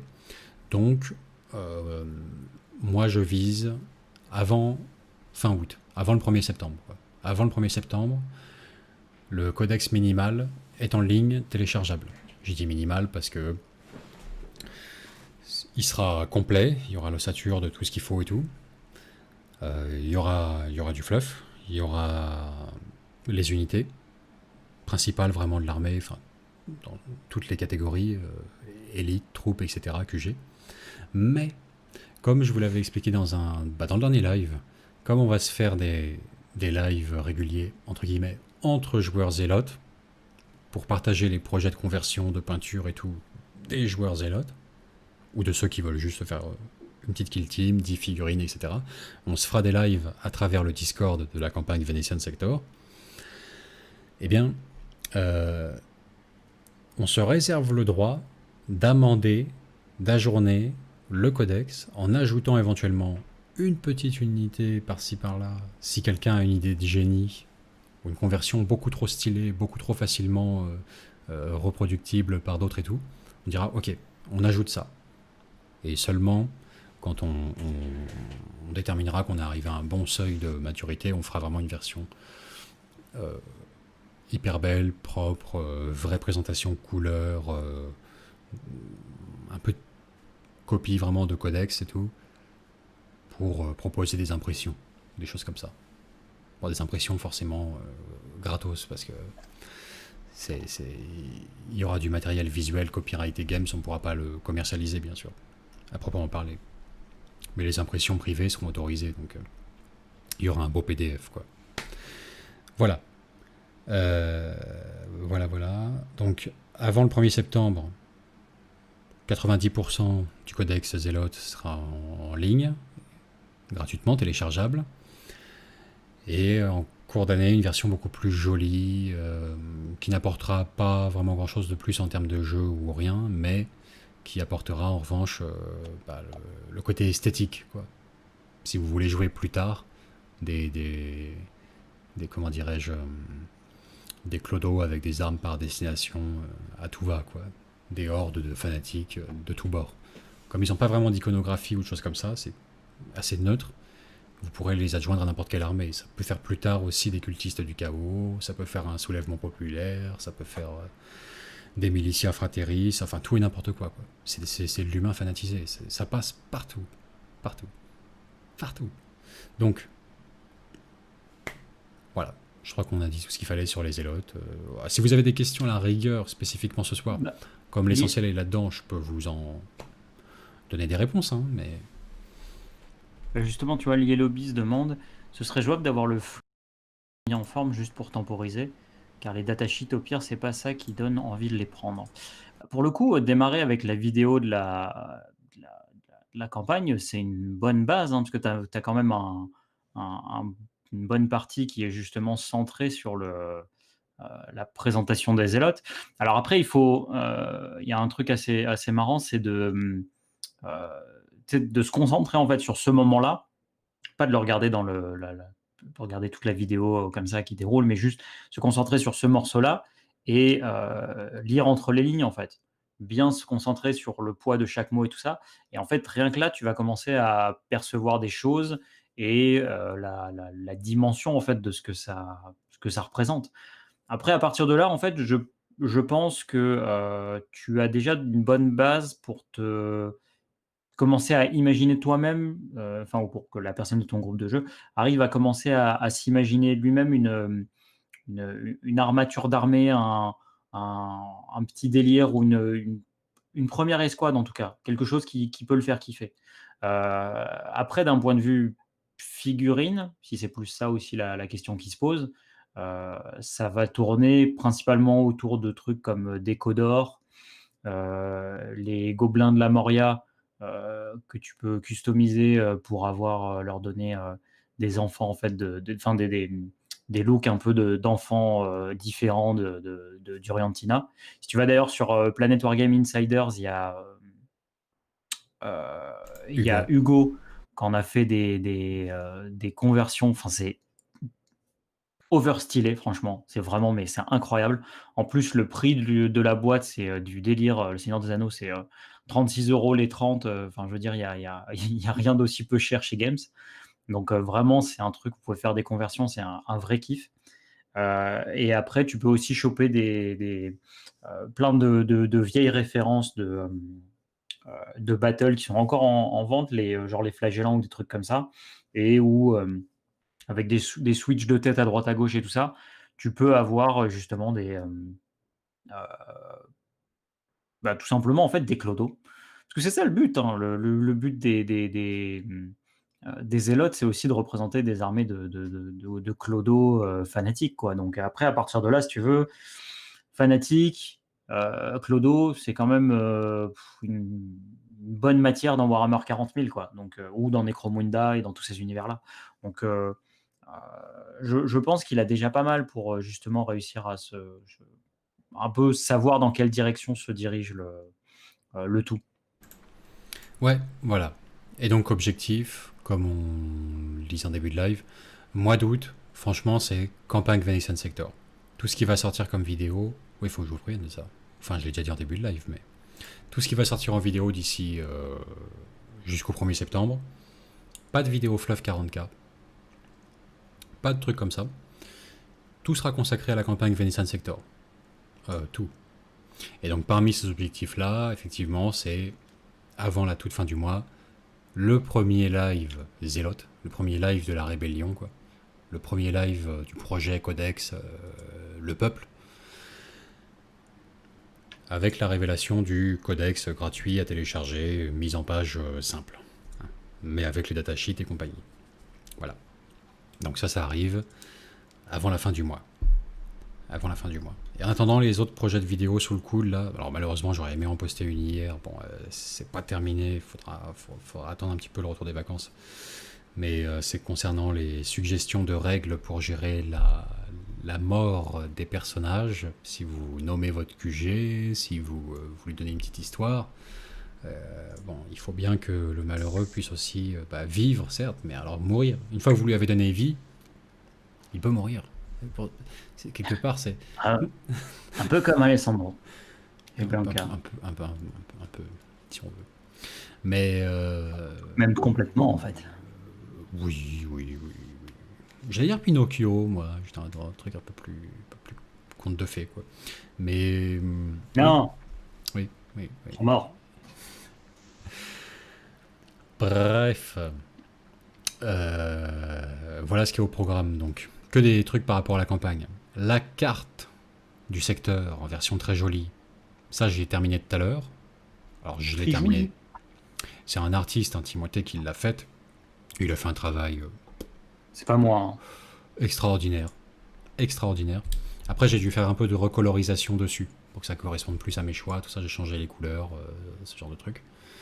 Pour que ce soit plus...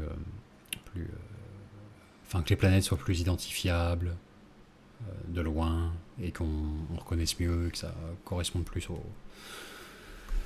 Enfin, que ça fasse un truc plus sympa esthétiquement. Donc ça, les images sont finies, et ce sera sur le site internet très bientôt. Ça arrive à grands pas. La petite carte un peu interactive. Enfin, vous pourrez cliquer sur les systèmes solaires pour voir les planètes, quoi. Ça arrive. Et ça va être glorieux. Simple, hein, mais glorieux, tout simplement. Voilà. Sauron demande si la vidéo AOS dévoilée, elle sera en ligne immédiatement ou pas. Non. On va pas la poster pour l'instant, parce que à partir de septembre, quand on lancera les vidéos, Age of Sigmar, on va commencer par du un peu plus générique, déblayer le terrain, quoi. Comme on avait fait pour Warhammer 40 000, il faut une première vidéo fluff qui soit, dont le sujet soit Age of Sigmar en lui-même, cet univers-là en fait, avant de passer aux factions, etc. D'abord une vidéo d'intro. Les pizzas volantes et tout ça, là, faut comprendre. Ouais, voilà, ouais. Exactement. D'abord une vidéo d'intro. C'est ça, ouais. C'est un multivers dans lequel toutes les terres sont plates en fait. C'est une succession infinie de multivers dans lequel tout le monde est platiste, tu vois, quoi qu'il arrive. Et ça, voilà, il nous faut la vidéo d'intro d'abord. Age of Sigmar. 2 petits points. Age of Sigmar. Le sujet. La catégorie, le sujet. Titre définitif non arrêté. Voilà, exactement. Il nous faut cette vidéo-là avant de mettre une vidéo de faction comme les Séraphons qu'on vient de vous montrer. Mais dans l'idée, bon, vous avez compris, ce sera, comment dirais-je, dans la forme, voilà, ce sera la même chose. Ce qu'on voulait vous montrer principalement ce soir, enfin, vous faire écouter plutôt, c'est la voix. C'est ça qui change par rapport à d'habitude. Le reste, c'est comme on fait, comme on a toujours fait. Les images, la musique, tout ça. Platiste zélote, c'est fluff, nous dit Cédric Loire.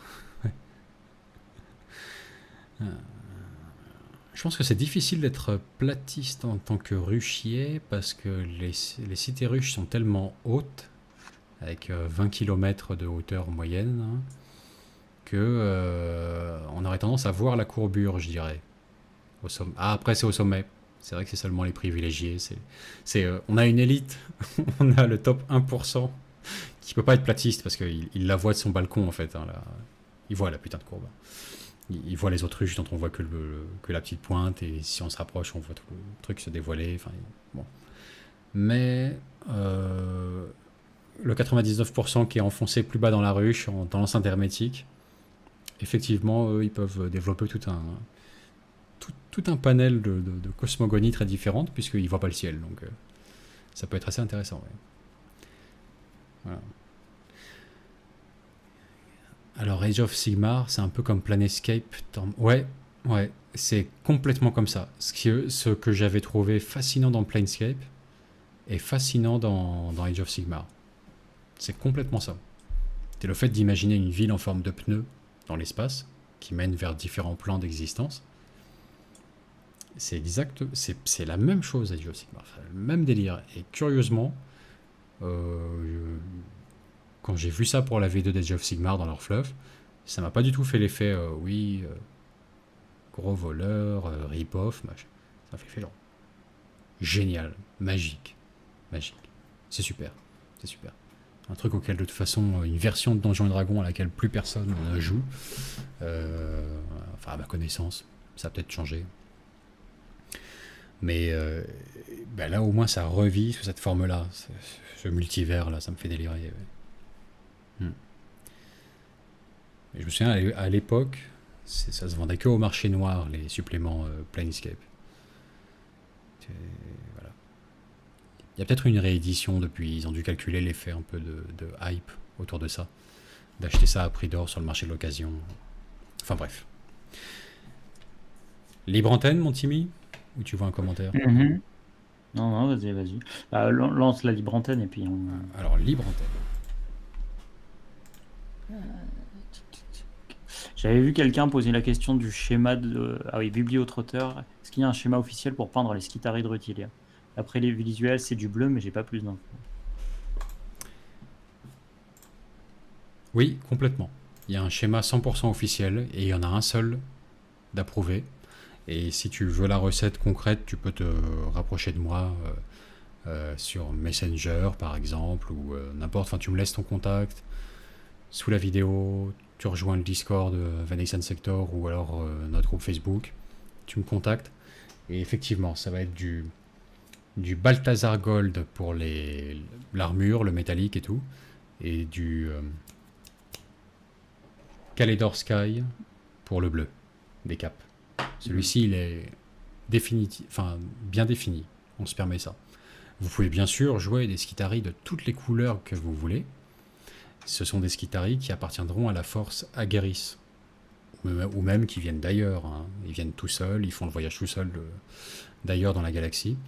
Mais la force Aguerris, c'est une force de défense, en quelque sorte de blocus, du passage à travers la faille entre l'Imperium Nihilus et l'Imperium Sanctus. Et cette force, c'est une force composite avec des armées impériales en provenance de toute la galaxie. Donc là, ça peut être, vous pouvez faire du Skitarii de Mars, de Styges, enfin tous les mondes forges officiels ou ceux de votre propre invention, hein. Mais pour ceux de Rutilia, il y a un schéma de couleur précis. Parce que c'est un monde forge. Et ils ont leur Skitari. Voilà. Et puis les petits chevaliers qui accompagnent, notamment les Warmingers, tout ça. Pareil. En bleu, franchement, comme ça, c'est stylé. C'est vraiment beau. Est-ce que tu voulais pas nous montrer une armée custom sur Warhammer Community? Ah ouais, carrément. Carrément, je voulais vous montrer une armée custom. Effectivement. Et je vais vous la montrer. Ça allait avec les news Games Workshop de la semaine. Qu'on n'a toujours pas vu. Un peu anarchique ce live, c'est marrant, on casse la structure habituelle. On casse la structure où d'habitude on voit les news assez tôt en fait. On voit les news assez tôt. Voilà. Le numéro ne marche pas. Je me permets juste de régler ça. Mais comment ça se fait ça?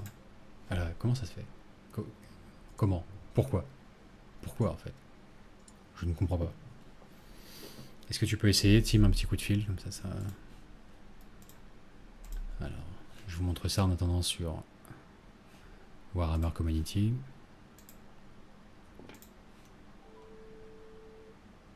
Bah là, c'est Timmy qui m'appelle, non? C'est ça, Timmy? 42 à la fin 21, ouais, c'est ça, ouais. Allez, décroche, Vince. Putain, je reviens pas qu'on fasse ça encore une fois, quoi. Bah c'est que ça marche, hein. Qui est à l'appareil, s'il vous plaît?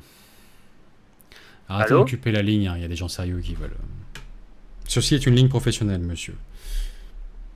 Par contre, c'est vrai que c'est stylé parce que j'ai vraiment zéro décalage entre en t'entendant à travers le Meet et puis le téléphone, quoi. Mythe. C'est assez brillant. Bah non, ouais, c'est brillant. C'est brillant. En attendant, écoutez, je sais pas, les gars, vous voyez bien que ça marche à merveille. Alors, qu'est-ce qui se passe? Ouais. Qu'est-ce qui se passe? C'est vrai. Bah oui. Plus d'excuses. Bon. Et plus de Timmy aussi, tiens, je lui raccroche à la gueule. Hop là. Voilà. Alors, voyons voir. Donc nous, on a été où là? Warhammer Community, ouais. Warhammer Community. Ce qu'on fait, on commente un petit peu les starter sets là de la V9, ou alors je vous montre direct la magnifique armée qu'on peut voir dessus. Bon, je vais vous montrer un petit peu le... Mitus, le reste, on s'en. Excuse-moi Timmy, je t'avais coupé ton son en fait. Tu Ouais, disais je quoi? dis non, Ah, oula. Allô? Ouais. Ouais, non, je disais, on s'en fiche des boîtes de démarrage. Nous, on voulait une Domitus, c'est bon, là. On l'a tous commandé. Sarcastime au rapport. Ah, bravo. Bon, allez, ça va aller assez vite de toute façon. Attendez, un petit partage d'écran, hop. Et voilà, ça va aller assez vite. De toute façon, ils ont fait un truc super sympa, assez intelligent, je trouve, de décliner en plusieurs versions un peu graduelles, hein, avec de plus en plus de figurines, mais décliner la boîte de démarrage de Warhammer 40 000. Alors, une version très minimaliste, avec seulement une poignée de figurines, hein. Côté Space Marines, là, on a 5 intercesseurs d'assaut et l'espèce de lieutenant, 10 Nécrons, des socles de scarabées et je ne sais plus quel personnage, je crois en plus chez les Nécrons. Une version un peu plus avancée avec un plus grand terrain de jeu, plus de figurines, etc. Et puis la version peut-être, alors je ne vais pas dire la plus intéressante, mais celle qui ne retire rien à ce qui fait d'habitude le sel d'une boîte de démarrage, c'est-à-dire d'inclure vraiment le livre de règles intégral, quoi, en dur en fait, enfin, en dur du moins. Donc ça c'est assez glorieux quand même. Ça c'est assez glorieux. Alors, Little Conan dit le décor est tout de même très décevant, à part pour la dernière version. Bah, surtout, en fait, il faut se dire que le prix est pas la même chose, hein. C'est-à-dire que le premier, c'était ce qu'il y avait aussi avec la boîte. C'était quoi? C'est 100. Premier 100, je crois que c'était pour la V8. Où du coup, tu as une version qui est vraiment, vraiment démarrage, qui normalement va être très économique parce qu'elle va être à un prix 30 ou peut-être 40 € maximum, avec pas mal de figurines dedans, et où juste tu retournes l'intérieur de ta boîte pour avoir un décor, quoi. C'est vraiment le point de départ et qui te permet vraiment de te lancer, quoi. Et après, plus tu montes et plus tu es sur un niveau un peu plus sérieux, quoi. Si tu veux, le fait qu'il n'y ait pas non plus le livre de règles réellement entièrement dans la boîte, mais qu'il soit présent dans la version élite, c'est aussi représentant de ça. La version commande, pardon. Ouais, tout à fait. Tout à fait. C'est ça. Il faut vraiment s'imaginer que ça, c'est vraiment le truc de démarrage pas cher du tout. C'est quand même.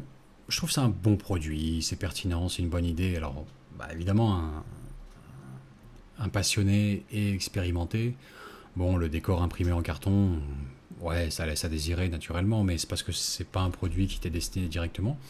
Et je trouve ça C'est pour ça. Ouais. vraiment pas si mal, en fait, surtout parce que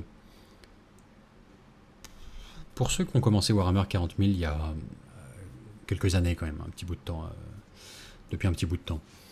Faut être honnête, les décors, au début, on avait tendance à soit ne pas en avoir, soit en improviser avec ce qu'on trouvait à portée de main, des objets du quotidien, soit éventuellement en avoir, mais alors de là à ce qu'ils soient peints, bon, c'est une autre histoire, quoi. Donc c'était vraiment pas gagné. Alors que là, bon, tu démarres avec un truc, qui est certes pas mirobolant visuellement, mais qui est au moins fini, qui a un aspect terminé. Et pour un premier contact au jeu, c'est vraiment pas dégueulasse, quoi. C'est vraiment pas dégueulasse. C'est ça, évidemment, c'est 100 fois moins beau que des beaux décors de belles ruines bien terminées, peintes, en plastique, en 3D, on est d'accord. Mais alors, à fond. Mais quand on le compare forcément à ce que beaucoup de débutants ont eu quand il n'y avait pas ce type de proposition dès la boîte de démarrage, là, ouais, ça devient plus intéressant parce que à la place, là, on aurait soit pas de décor, soit un bottin posé ici, là, par les deux joueurs, des canettes non peintes. Ouais, et puis t'as ou des ruines non le peintes, quoi. tapis aussi, enfin le Ouais, plateau, quoi. Ça, accessoirement. c'est pas mal aussi, non? Mm. Non, franchement, c'est pas Enfin, dégueu. c'est des bons moyens de démarrer. Enfin, je sais pas si c'est par erreur que je vois ça comme ça, mais le côté où la toute première boîte là, qui va être à 30, 40, peut-être 50 € maximum, mais je pense qu'elle dépassera pas les 30 € ou les 40 €. C'est un truc assez cool pour aussi quelqu'un qui veut se lancer avec vraiment un budget très très limité, quoi. C'est con, hein, mais 30 € plus quelques peintures et vous avez déjà de quoi faire avec une dizaine de figurines, quoi. Enfin plutôt même une quinzaine ou une vingtaine. Donc c'est vraiment un bon moyen de démarrer, quoi. Tu démarres avec ça, tu apprécies une des 2 armées, après tu peux t'ouvrir heu, sur un start collecting ou quelque chose comme ça. C'est vraiment sympa, hein. Franchement, je Ouais, trouve c'est que ça. c'est des bons starters, hein. Oui, c'est ça. Franchement, c'est vraiment de bons produits de démarrage, je trouve. Et effectivement, bon, pas, pas, c'est pas resplendissant un décor en carton comme ça, un fond de boîte imprimé, mais le mieux est l'ennemi du bien. Quand tu démarres, sans déconner, c'est un bon Ouais. début, quoi. Vraiment un bon début pour te mettre en bonne condition. Je pense qu'il démarre mieux, plus vite, plus facilement qu'avec les boîtes de base qu'on peut avoir connues dans des éditions antérieures, quoi. Celle de la V3, V4, V5. C'est c'est pertinent. Ils l'ont bien décliné, ils l'ont bien fait. Franchement, c'est bien. Ouais. Euh, Honnêtement, oui, quand tu as jamais touché de figurines, vaut mieux que tu aies que 5 figurines de chaque côté pour te familiariser avec les règles, etc., comprendre un peu le délire et tout, et même avoir quelques décors, plutôt que de partir avec 50 figurines, des trucs extrêmement complexes à peindre ou même à capter et à placer dans l'univers. Je trouve que c'est beaucoup plus. Ça te permet mieux de garder les pieds sur terre et de pas partir tout de suite en Alors, sucette. attends, je te mets en pause, Timmy, une seconde. On a un intervenant audio qu'on va juste saluer au passage. On te garde sur le côté, un petit peu au chaud. On te prend tout à l'heure. J'ajoute juste une précision par rapport à la commande édition. C'est vrai que le livre de règles n'est pas complet. Moi, j'ai oublié de le préciser tout à l'heure, j'avais vu pourtant. C'est la seule réticence que j'ai par rapport à ce set-là. C'est vraiment les règles, quoi. Il y a beaucoup moins de fluff que dans le livre de règles complet. Enfin, le livre de Warhammer 40 000 complet. Là, c'est les règles, quoi. Donc, c'est une édition allégée. C'est le seul truc qui peut être un peu dommage, parce que quand tu te lances, c'est quand même cool d'avoir un petit peu le fluff de toutes les factions, d'avoir de quoi te plonger dans cet univers, etc. C'est le seul petit reproche que je ferais à cette série de boîtes-là.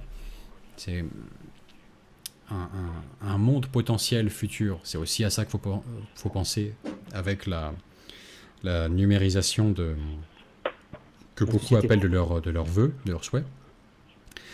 Ouais, c'est bien, c'est pratique, c'est génial, mais je pense qu'on n'est pas prêt pour un monde où les débutants n'auraient plus le livre de règles à un moment donné entre les mains. Parce qu'ils n'auraient plus de culture de cet univers, en fait. On leur forcerait pas le gosier à les gaver de culture de cet univers avant d'arriver sur la table de jeu. Et ça pourrait être très dommage. On pourrait avoir des mecs qui arrivent complètement... 40K, en fait, non, ils connaissent pas. Ils voient vaguement le visuel de leur armée, mais sinon, à part ça, c'est Halo pour eux, quoi. Donc c'est risqué, quoi. Voilà. J'aime bien l'idée que les débutants aient quand même... ils plongent dans le gros bouquin de règles, quoi. Parce que forcément, voilà, ils s'acclimatent à cet univers et ils se l'approprient après derrière. Ça, c'est génial. Alors, on va prendre notre intervenant audio qui a patienté gentiment pour nous. Bonsoir, bienvenue dans le live de Planet Wargame. Comment t'appelles-tu ?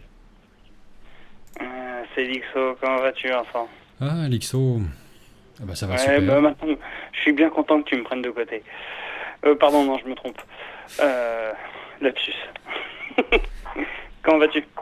Ça va, super. Et toi ?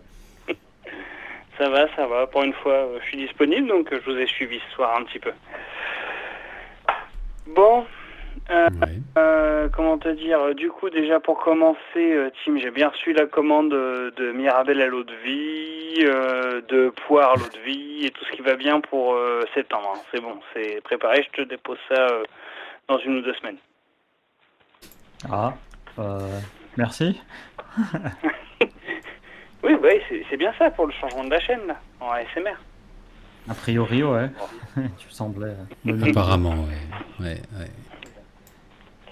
Alcool Non, arrangé, j'appelais déjà pour vous faire un petit coucou, les gars. Apparemment, même Luthor et tout ça, ils sont où, là ? Ils font dodo, les anciens ? Ah, ça y est, de toute façon, 23h, ils ont passé l'heure du thé, quoi. Il est tard, hein, tu sais, à cette heure-là, passer un âge ouais, canonique, voilà. Ils ont déjà pris la verveine, ils ont la liquette et la totale, quoi. Ok. Bon. On discutera du tuto comment faire rentrer la poire dans la bouteille avec Timmy plus tard pour sa chaîne ASMR. Parce que ça m'intéresse. Ça m'intéresse. Yeah.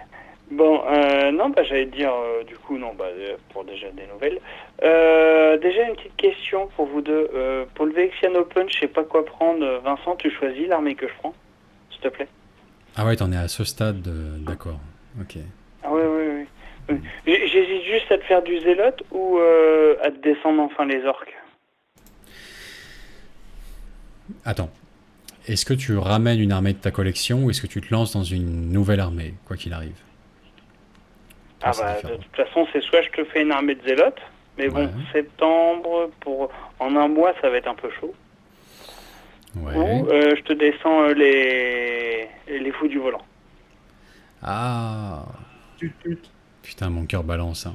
C'est Prépare le chéquier, Vince. C'est difficile, hein. C'est pas facile de On va faire les d'imposer acheter, des hein. choix comme ça aux gens. C'est pas facile. Hein. Parce que d'un Je côté... descends avec l'armée, mais je remonte pas avec. Hein. Waouh. Dans le chéquier, Vince. Tu vas devoir faire une campagne d'abonnés et tout ça pour finir. Ouais, c'est ça, oui, voilà. On va devoir trouver un truc. Bon. Tim est gravement malade.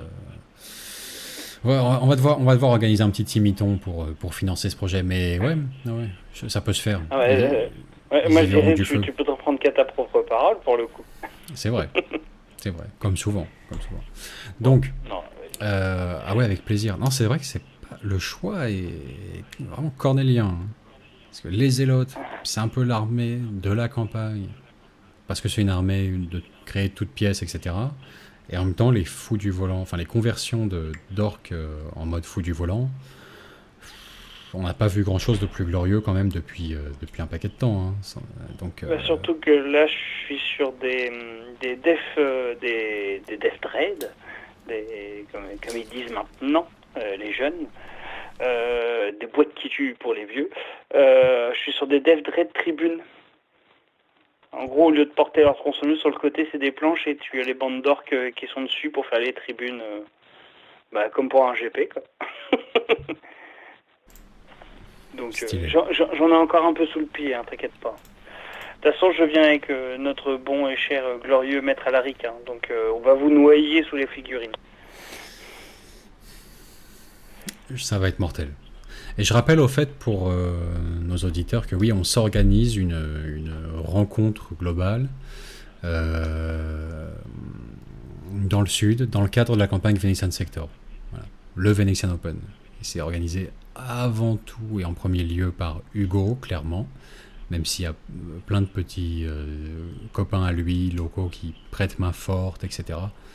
En amenant plein de petites choses, mais ça va être un week-end de jeu thématique sur la campagne. Vous avez peut-être vu passer des publications sur notre groupe Facebook. Ça promet d'être assez glorieux, quoi. Le premier, déjà l'année dernière, c'était génial. Mais alors là, puis on va rencontrer plein de monde en plus, des abonnés de longue date de Planet Wargame, alors qu'on les connaît pas depuis le temps. Enfin, des gens de toute la France. Ça va être extraordinaire. Bon, c'est complet, hein, je précise par contre. D'avance.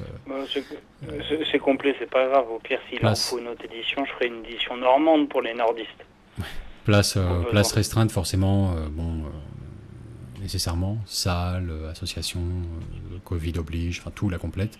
Donc c'est complet, toutes les places sont déjà prises. Mais alors, ça va être démentiel, franchement. Et putain, fou du volant, où c'est l'autre? Franchement, dur, hein. Ils m'ont pas tenu au courant à 100% du thème et des parties. Il faudrait en parler à Hugo, mais à mon avis, quand même, les fous du volant dans le désert orientin, ça promet d'être pas mal. En dehors des ruches, dans le désert, ça pourrait être glorieux. Donc j'ai bien envie de dire, ouais, fous du volant, ouais. Fous du volant. Ok, bon, du coup, je finis de peindre une quinzaine d'autres coptères pour faire les tribunes et la totale, quoi, pour faire les reporters et les photos. Bon, ok, ça bien marche. sûr, voyons. Évidemment, 15 coptères, pourquoi pas. C'est génial.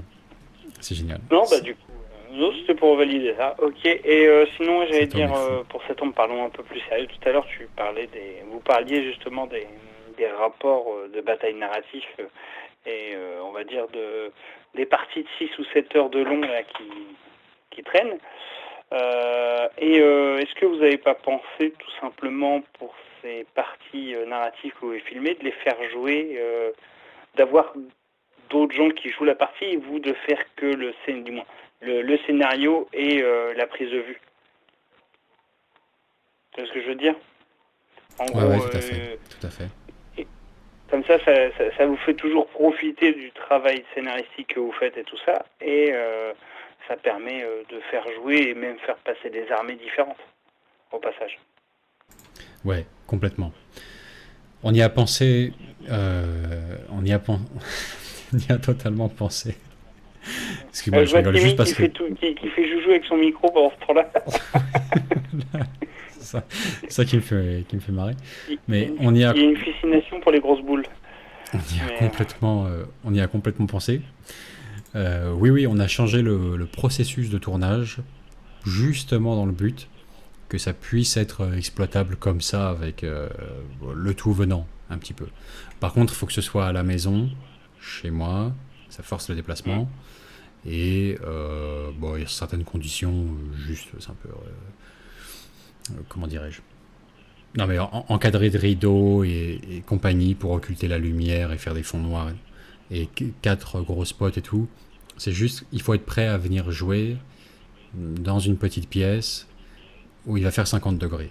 Mais à part ça, mec, ce sera ouvert. J'ai tellement l'impression que tu me décris le club échandise que j'ai à côté de chez moi. C'est la même chose, mais sans ce qui fait son intérêt, quoi. C'est juste le lieu, tu vois. On reprend l'aspect le plus sordide du lieu, et c'est tout. C'est tout, ça s'arrête là. Donc voilà, t'as ça, mais à part ça, carrément, ouais, carrément. Bah, ça permettra de varier les armées, de faire des choses intéressantes, un petit peu de tourner. Dans le cadre de la campagne, on compte clairement mettre en place cette possibilité-là.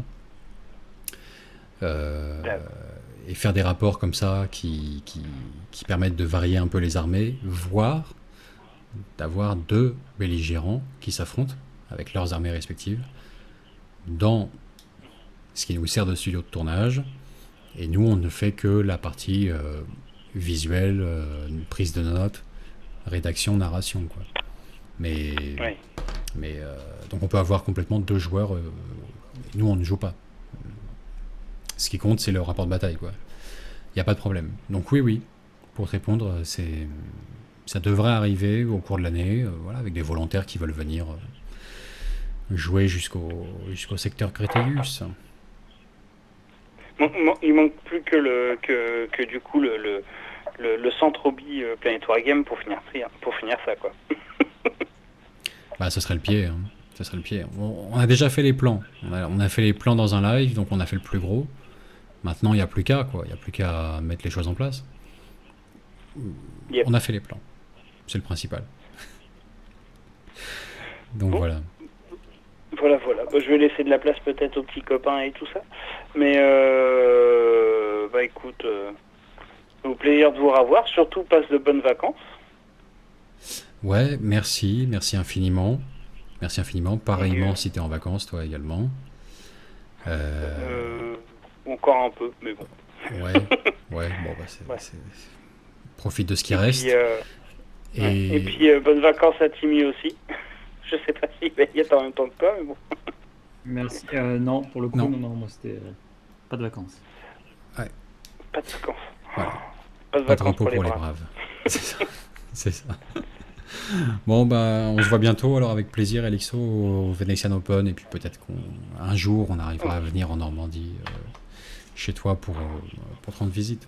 Bah, de toute façon, si je fais un autre Venetian Open en Normandie, tu seras obligé de venir. Bah oui, quelque part, un petit peu. C'est malin, tout ça. Non, bref. Le seul problème, c'est que pour passer la frontière, il faut s'équiper de 1 ou 2 fois supplémentaires. C'est le seul souci pour venir chez nous, quoi. Mais bon, après, en ce moment, le cours du foie du greffon n'est pas bien cher en ce moment, ou sinon, au pire, il y a des promos chez Spontex. Hein. Bon. Ça marche. Bon, et ben, à très bientôt, Elixo. On prend note. À bientôt. Recommandations Ciao. sanitaires locales. Ah, plus. Plus. Voilà. Ah, il fera peut-être un Venetian Open en Normandie. Ça promet, hein, cette année. Hein. Je crois qu'on va y venir, hein, au format J'irai jouer chez vous, Timmy. Hein. On l'a esquivé pendant trop longtemps après avoir eu l'idée. Parce qu'on revendique la primeur sur cette idée, hein, vraiment. On en parlait déjà il y a... Hein. Certains d'entre vous n'étaient même pas nés s'ils ont 3 ans aujourd'hui. Donc, on en parlait déjà il y a longtemps. Je crois qu'on va y venir. On va y venir. La GoPro... et aller jouer chez les autochtones, quoi. Sur place, dans chaque région. Chez les locaux. Oula. Les locaux. Ouais, bienvenue sur le live de Planet Wargame. Comment t'appelles-tu ? Allô ? Allô ? Écoute. Oui, bonjour, c'est bien Planet Wargame ? Oui, c'est bien Planet Wargame. Bienvenue sur le live. Ah, très bien. Comment t'appelles-tu ? Eh bien, je m'appelle Joseph Moustaki, enchanté. Enchanté, Joseph Moustaki. On t'a pas déjà eu au téléphone, toi ? Sous le nom de Rosketer ? Non. C'est la première fois. Oui, c'est ça. Mais non, jamais appelé, non. Ah d'accord, bon bah enchanté alors à ce moment-là, et mes amitiés à Rosketer au passage. D'accord. Je lui dirai, hein, il est, c'est moi, hein, voilà. Tout simplement. Ah, le soufflet de la blague est retombé instantanément. Ah, c'est moi. Oui. Oui. Oui. Non, bon, alors, Qu'est-ce que vous voulez dire? C'était quoi déjà le sujet? Pour quelle raison devions-nous appeler là pour proposer des choses par rapport à la campagne, quelque chose comme ça, je ne sais plus très bien. Alors, non, pas nécessairement. Bah, t'as dû le voir au moment où tu as décidé d'appeler, parce que dans le processus décisionnel, il a dû se passer quelque chose, je pense. Mais, franchement, c'est libre antenne. Donc, le sujet qui vous intéresse, alors la campagne ou autre chose, Bon, n'hésitez pas. La V9, très bien. l'envie de parler de Très bien. n'importe quoi. Déjà, quand même, hein, un petit merci pour pendant le confinement pour nous avoir tenus occupés. Hein, voilà, ça m'a évité de retourner à l'état sauvage ou je ne sais quoi. Donc merci pour ça.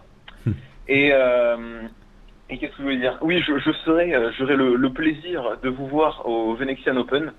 Euh, et ça va être, je suis très content d'y aller.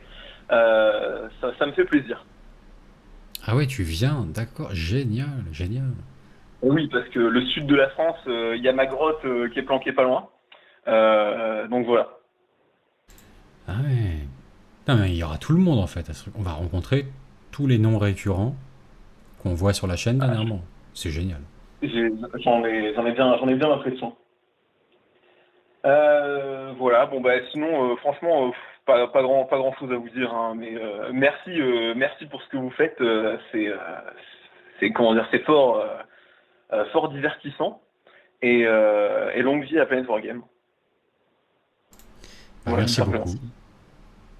Merci beaucoup, c'est très sympa à toi. Longue vie également. Est-ce que tu voulais apporter un point d'intérêt pour toi et le soumettre à notre audience ou en discuter avec nous éventuellement? Alors j'ai éventuellement quelque chose. Alors peut-être si jamais le contenu déjà que vous allez déjà proposer pour la campagne Venetian Sector ne va pas faire déjà beaucoup trop, mais si éventuellement il reste de la place, j'ai eu une petite idée. Éventuellement, ce serait de faire un petit peu un genre de challenge, je sais pas, mensuel par exemple, au sujet d'une conversion et de peinture liée à la campagne. Je sais pas, par exemple, ce mois-ci, faites une escouade de zélotes en ceinture explosive et ensuite, voilà, vous reprendriez comment dire, ce que vous faisiez là, pendant le confinement, là, de voir un petit peu tout ce qu'on faisait. Voilà, je propose ça éventuellement. Alors c'est super. Bon, ça va paraître bizarre comme phrase, mais c'est des super idées. Et justement, il se trouve que c'est déjà prévu en fait. Tellement elles sont Bon, ouais. géniales. Ah oui, dans le mille. Dans le mille. Franchement, sans être au courant, t'as vraiment visé dans le mille en fait. D'un côté, on a un membre de la chaîne, Gandilf, qui va proposer des tutos conversion dans la période à venir, là, au cours de la campagne. Donc, il va proposer des tutos conversion spéciales campagne en plus. Donc, vraiment J'ai thématique. pu voir le premier, Ouais, c'est ça. Donc, vraiment qui est un peu planté. ouais, des trucs thématiques. Et en plus, bah, derrière les lives zélotes qu'on va se faire, le but, enfin, ça ressemblera en fait au live Wargamer Quest qu'on a fait pendant le confinement. Mais ce sera que pour ceux qui bossent sur des projets de zélotes.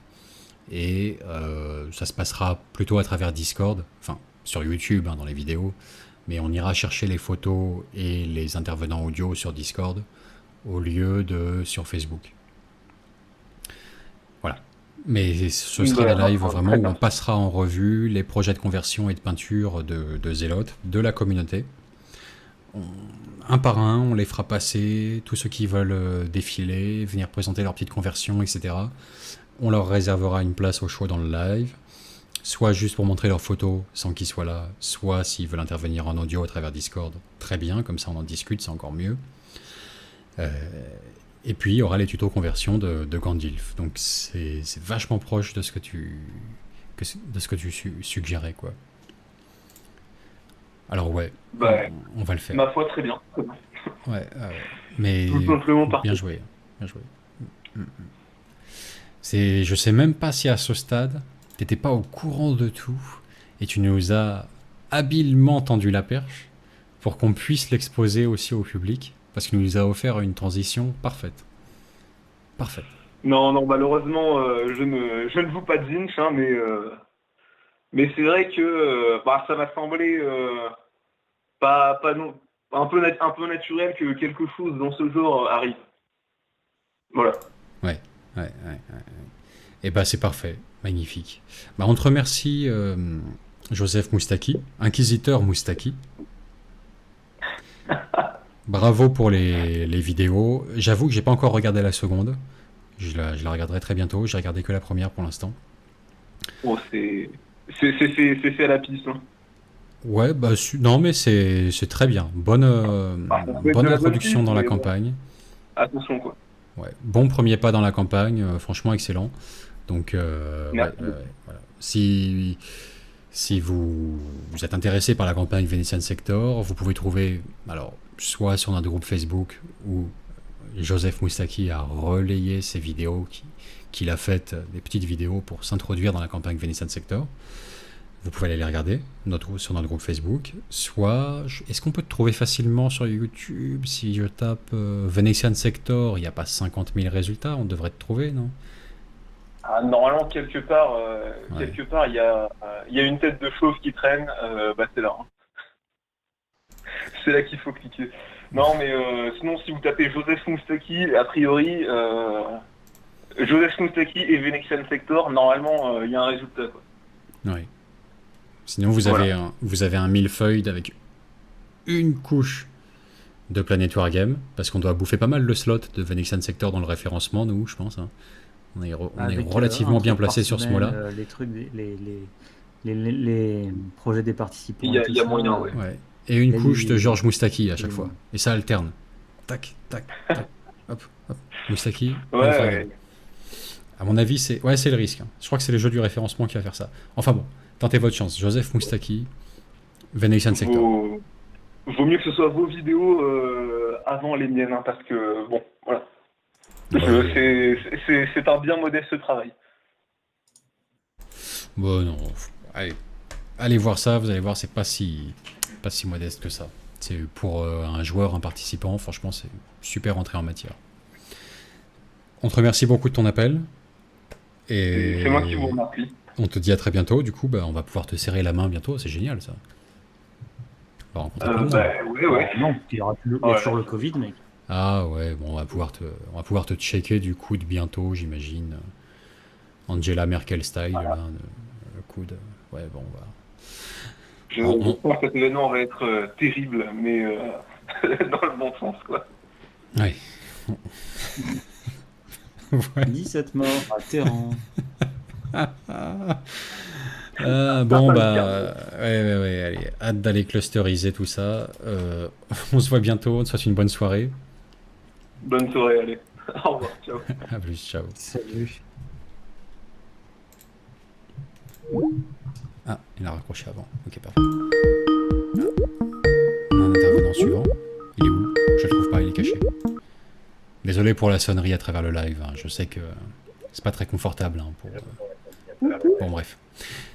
Bonsoir, bienvenue sur le live de Planet Wargame. Comment t'appelles-tu? Oui, c'est vous, s'il vous plaît. Excusez-moi. Bonjour, Ah. monsieur Jean-Louis Ducresson, secrétaire général des affaires internes dans notre parti, pour ne pas le nommer. Nous avons un petit souci concernant un petit trublion qui s'amuse à imiter notre leader de base. Nous sommes un parti identitaire, inutile de le dire. Bon, j'arrête. Je vais me coucher. Oh non, surtout pas, euh, surtout pas. Comment? N'arrête surtout pas. Ah mais voyons, mais n'est-ce pas, Jean-Louis Ducresson, c'est un leurre. Vous avez affaire à l'original, n'est-ce pas? Voyons. Or, car sous la Zatisca, sous le poitrain carré de la Zatisca, braqueur. Ok, stop. Ah, non. Voilà, non. Il le fallait. Ah, j'ai entrouvert la Vous êtes porte un au peu courant. trop. Ouais. J'ai vu la lumière, je suis rentré. Hein.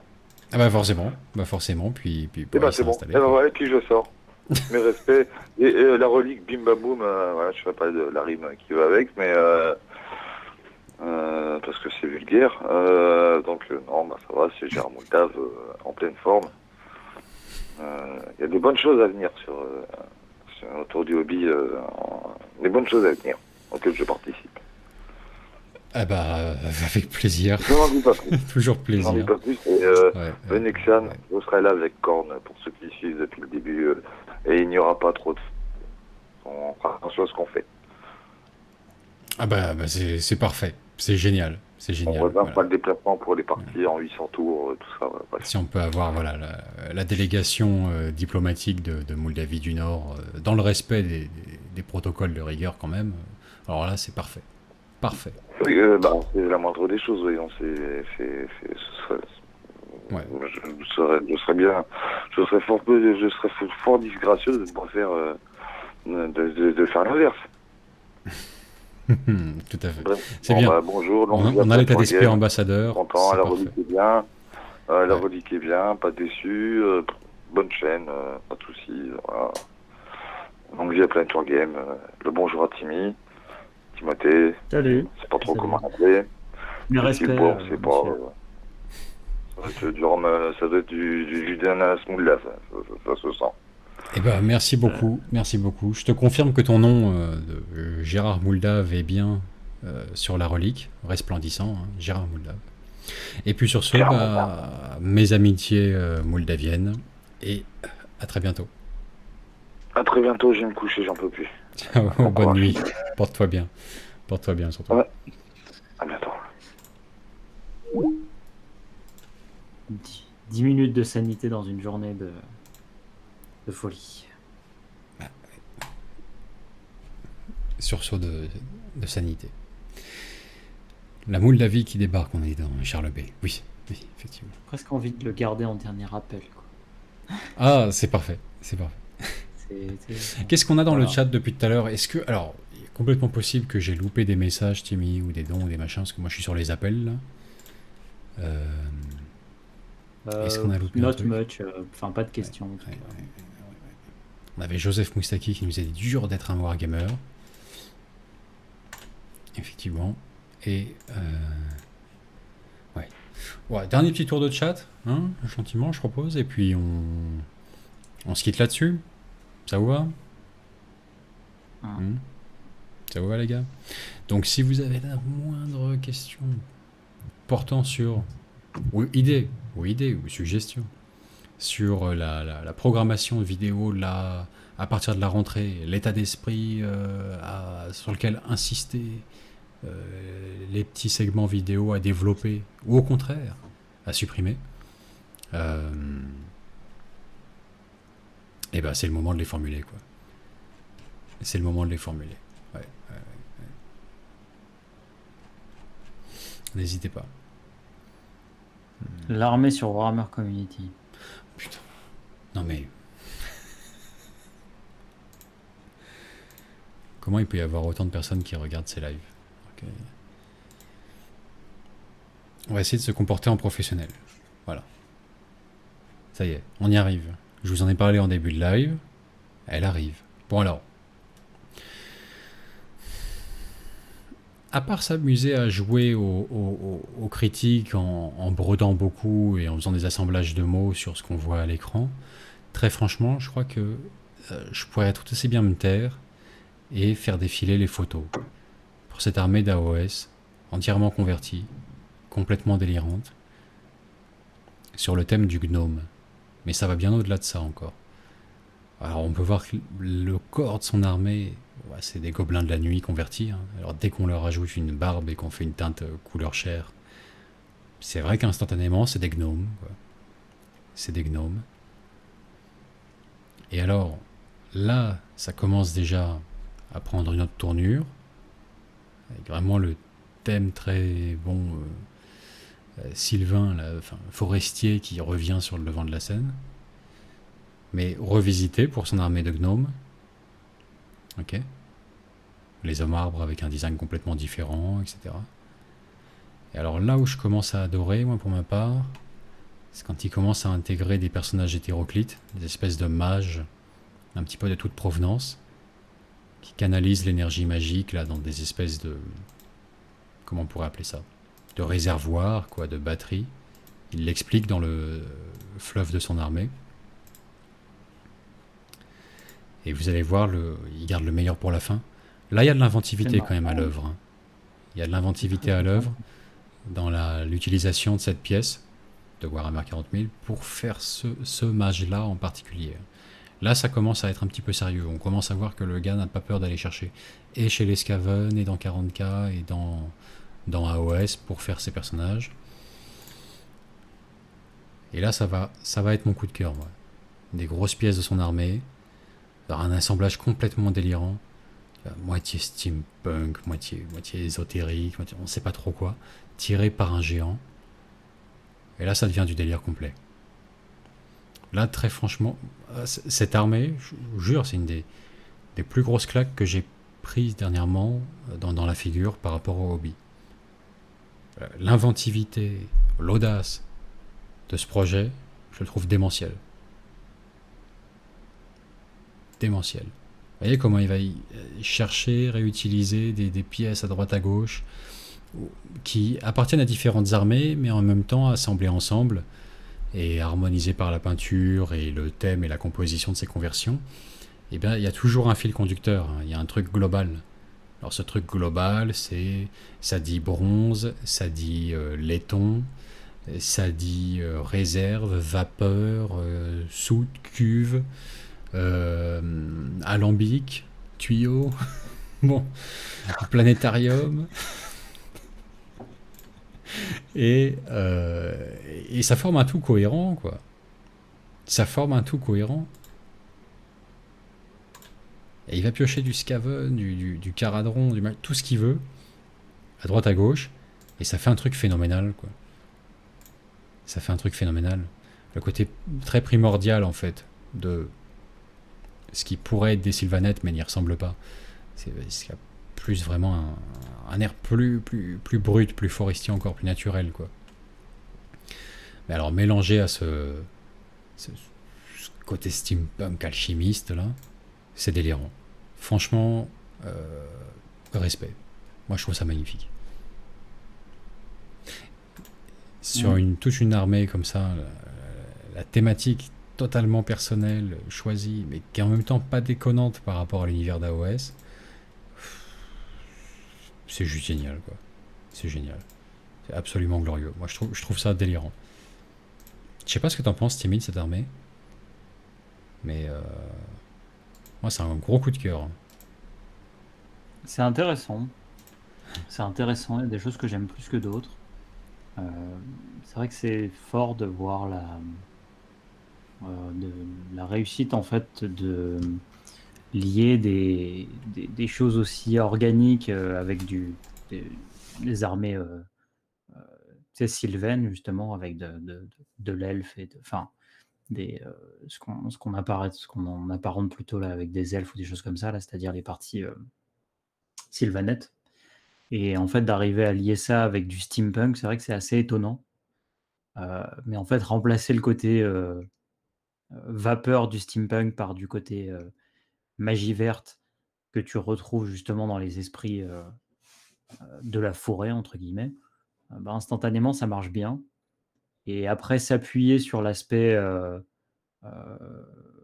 marronné en fait, du bronze et du laiton, là, tout de suite, en fait, tu te retrouves avec un schéma de couleurs qui se rapproche justement du bois, en fait.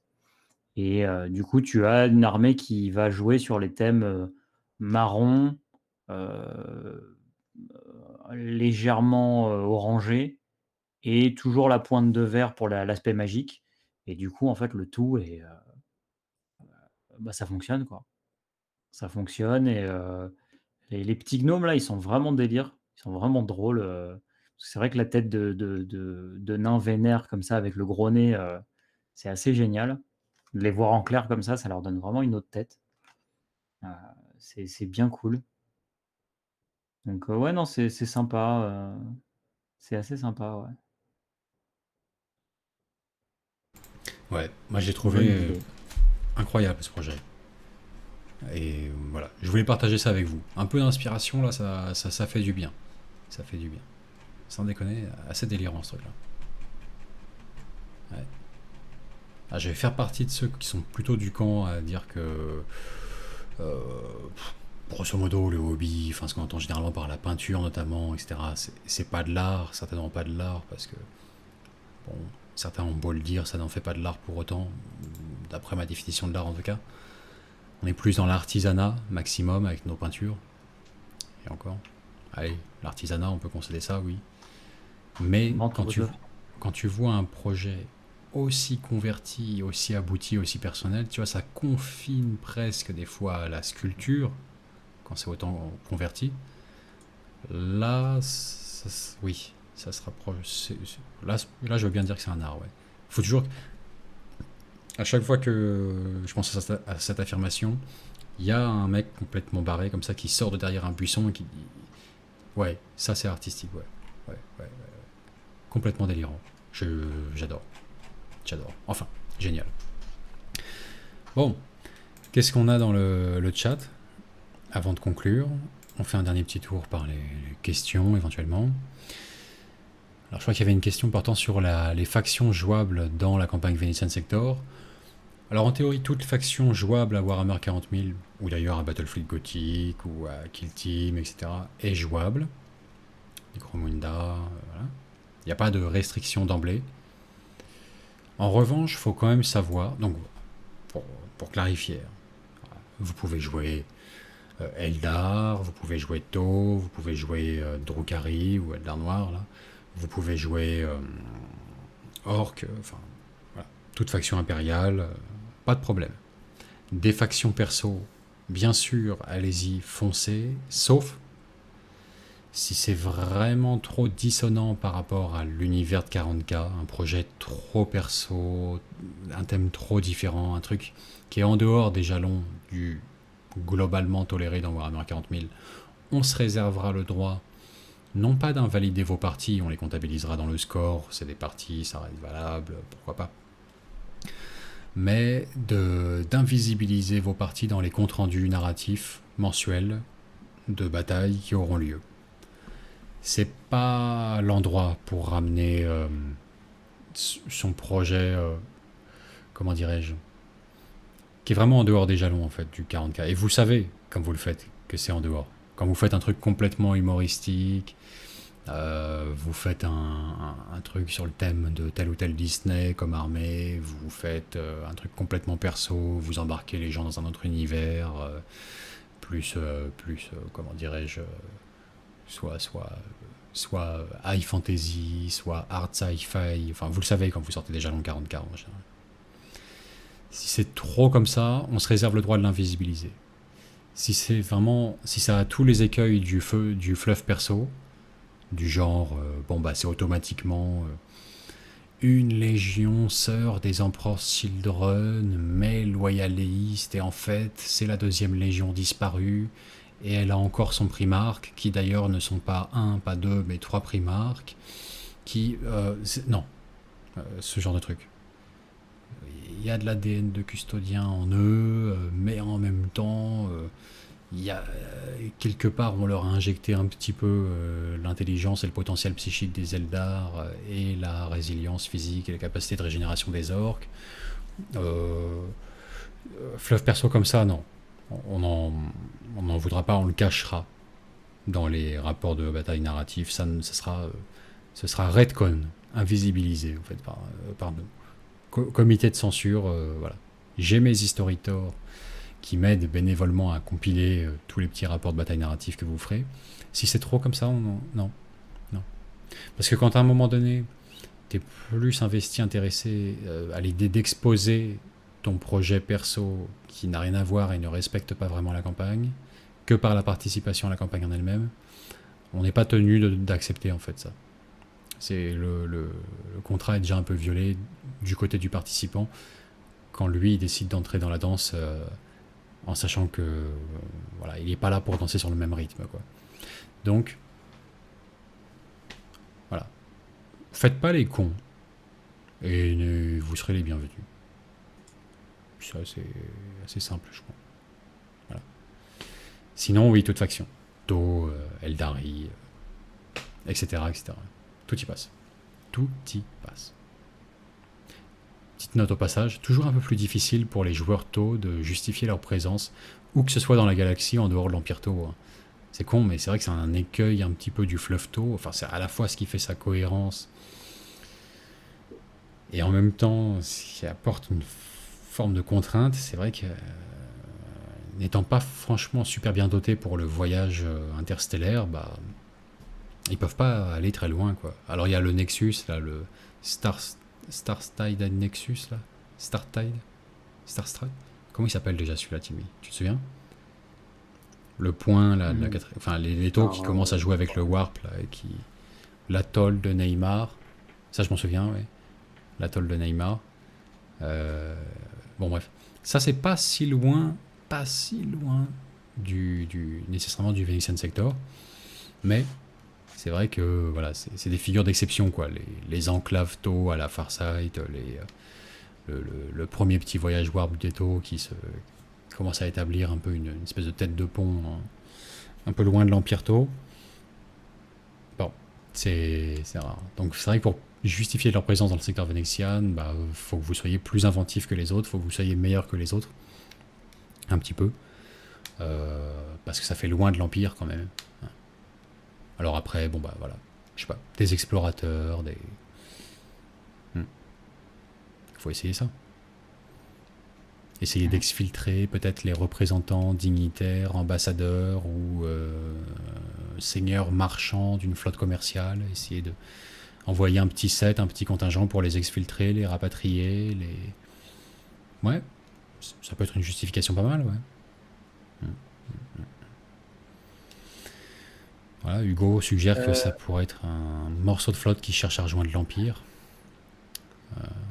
dû à la dispersion un petit peu de la 5e sphère. Ouais, c'est une possibilité, ouais. C'est un peu oui, c'est le truc facile avec les taux de justifier tout par ça, mais il faut bien. Et ça va, ça reste crédible. Ouais, Timmy?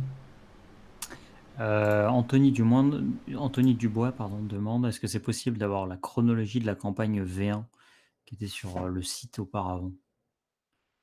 Alors je pense qu'il fait référence à tous les articles qu'on avait publiés où il y avait le détail des parties. Bah ça, ouais, on l'a encore quelque part. On l'a pas en ligne, mais on l'a en offline, ouais. On l'a offline. Si t'es intéressé par le fait de l'obtenir, tu peux me contacter personnellement sur Facebook ou par mail. On pourra éventuellement te mettre ça en page. On l'a dans un fichier Excel quelque part qui était lié au formulaire. On n'a pas tenu à la mettre en ligne parce qu'il s'avère que en laissant la plume complètement libre aux participants, etc. Enfin, c'est con ce que je vais dire. Hein. Et ça va vous paraître... là, vous avez l'impression que la fessée arrive, mais c'est tellement mal écrit que quand on les publiait sur le blog de Planet Wargame, ça nécessitait une première correction orthographique, grammaticale, syntaxique de la part de Timothée. Et des fois, cette première correction... Alors déjà, sans déconner, se taper la relecture des copies, et des fois la réécriture presque entière, c'était chaud, chiant, long, inintéressant. Enfin, Tim, il n'est pas payé pour être prof de français, quoi. Et de base, c'est tellement... faut vraiment s'accrocher que publier les uns à la suite des autres, chacun écrit par une personne différente, ça donne un sentiment... t'as pas envie de lire le tout. Il y a du bon et du bien écrit dedans, puis tu passes au suivant, et t'arrives sur un tue l'amour où c'est SMS, quoi. Et du coup, t'as pas envie de lire les suivants, quoi. Donc ça fait pas, comment dirais-je, dans la mise en... Simplement la présentation, en fait, hein, la mise en forme. T'arrives sur la page de blog monstrueuse, tu vas te taper ça... c'est pas très engageant, c'est pas très attrayant, quoi. Ça joue pas en faveur, en fait, de la campagne. Donc là, c'est pour ça qu'on s'est doté d'Historitor pour relire, réécrire, compiler tout ça sous une forme d'un autre récit qui résume tous vos comptes rendus de bataille, mais de manière harmonieuse, fluide, etc. Et le tout sera traité sous forme de vidéo avec un peu un traitement comme on fait pour les rapports de bataille ou les vidéos fluff, quoi. Voilà. Vachement plus digeste, plus harmonieux, mieux présenté, ce sera mieux. Mais ouais, l'écriture SMS assez généralisée, franchement, je vous le dis honnêtement. Hein. Sur une page de site, ça donne pas envie de lire, quoi. Mais vraiment pas. Vraiment pas. Voilà. Ouais. Vous voyez ? Bon. Est-ce que tu vois une autre petite question, Timmy, un autre truc au passage ? Jericho demande les gros diacres impotents de Santarcus, on peut les peindre en bleu. Les gros diacres impotents de Santarcus, on peut les peindre en bleu. Alors oui, tu vas avoir principalement le collège des cardinaux ainsi que le cardinal astral, qui vont être vraiment l'autorité ultime dans la hiérarchie à la fois politique, liturgique, tout spirituel. Enfin, c'est le sommet, quoi. Mais après, tu as une ribambelle forcément de diacres, de prêtres, de prêcheurs, d'aumôniers, de chanoines, enfin j'en passe des meilleurs, quoi. Bon, la complète, quoi. Toute la brochette des rangs ecclésiarchiques divers et variés, existants ou de votre propre cru, tout y passe, quoi. Ouais. Donc et donc toutes les couleurs, potentiellement, pour indiquer ces différents offices, ces différents grades. Ouais, on a le droit, ouais. Bleu, violet, machin. Ça passe très très bien. Très très bien. Voilà. Bon. On va s'arrêter là peut-être. Hein ? On a 2 dernières questions. Non ? Ouais, ok. On a Sorant Art Studio qui demande est-ce qu'il y aura un lien entre le narratif de la campagne V1 et la campagne V2 ? Il y a le lien que... Oui, le résultat de la campagne V1, quoi.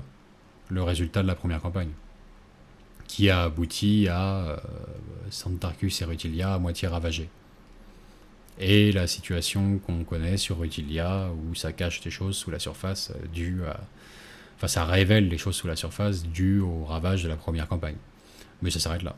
Après, je vois pas, au-delà de ça, des liens... Après, c'est aux joueurs, hein, éventuellement, de reprendre le fil là où ils l'avaient laissé pour leurs armées. C'était le fluff parce que tu vois, global. précise sa question. Ouais. Précise sa question en disant à part le résultat général, en gros, on ne retrouvera pas de personnage. Le truc, c'est que dans la première campagne, il n'y avait pas de personnage nommé. Le fluff était justement suffisamment large, Non. parce qu'en fait, le seul qui était nommé réellement, c'était Gilliman, pour lancer la campagne. Ouais. Donc, si tu veux, bon, on va pas le retrouver lui, clairement. Donc, en fait, après, tu peux avoir des nommés dans les armées de chaque personne, dans leur partie à eux. Par exemple, dans les parties que nous, on a fait avec Vince, du coup, tu as eu des rencontres entre Kairos et puis les Inquisiteurs. Mais ça, si tu veux, en soi, est-ce que ça a un rôle sur la campagne en elle-même ? Nous, à notre niveau, oui.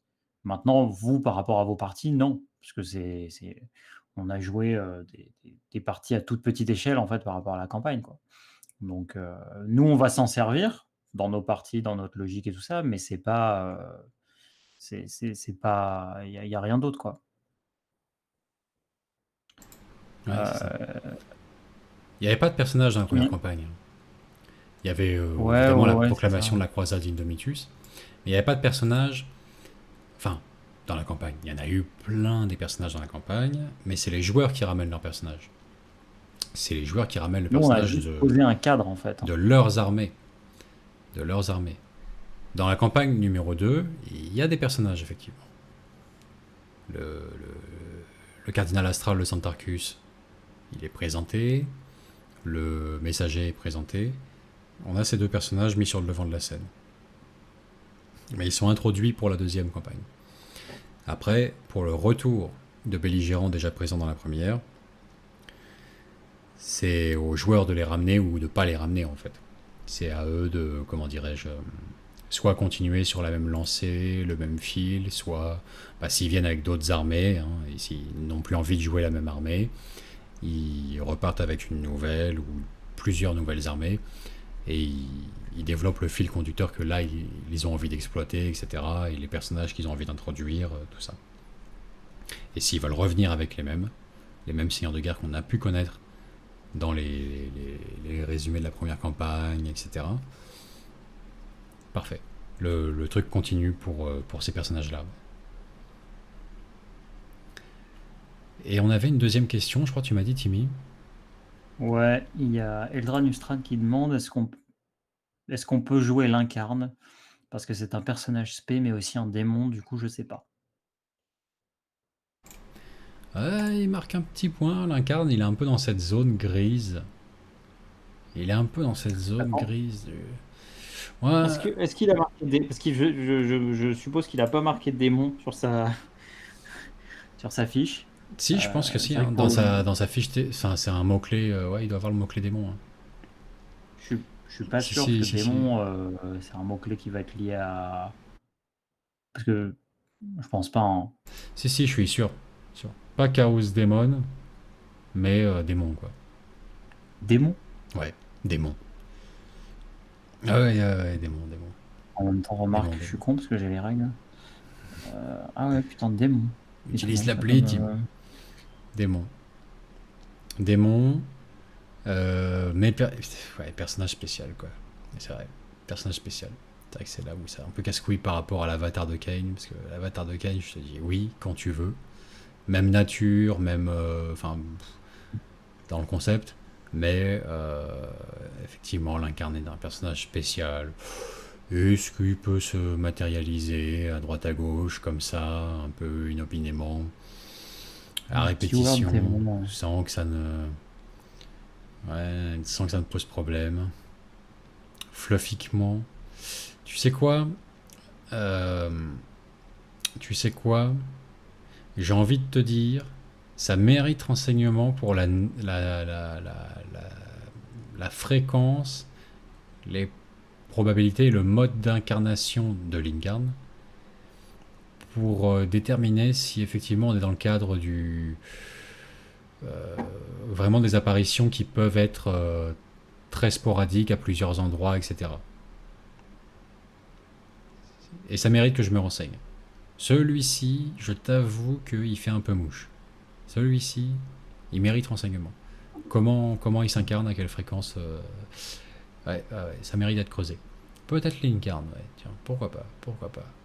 Ça peut être un oui. On peut partir sur un oui. Parce que l'avatar de Kain, j'ai toujours envie de te dire carrément oui. Bon, il y en a plusieurs.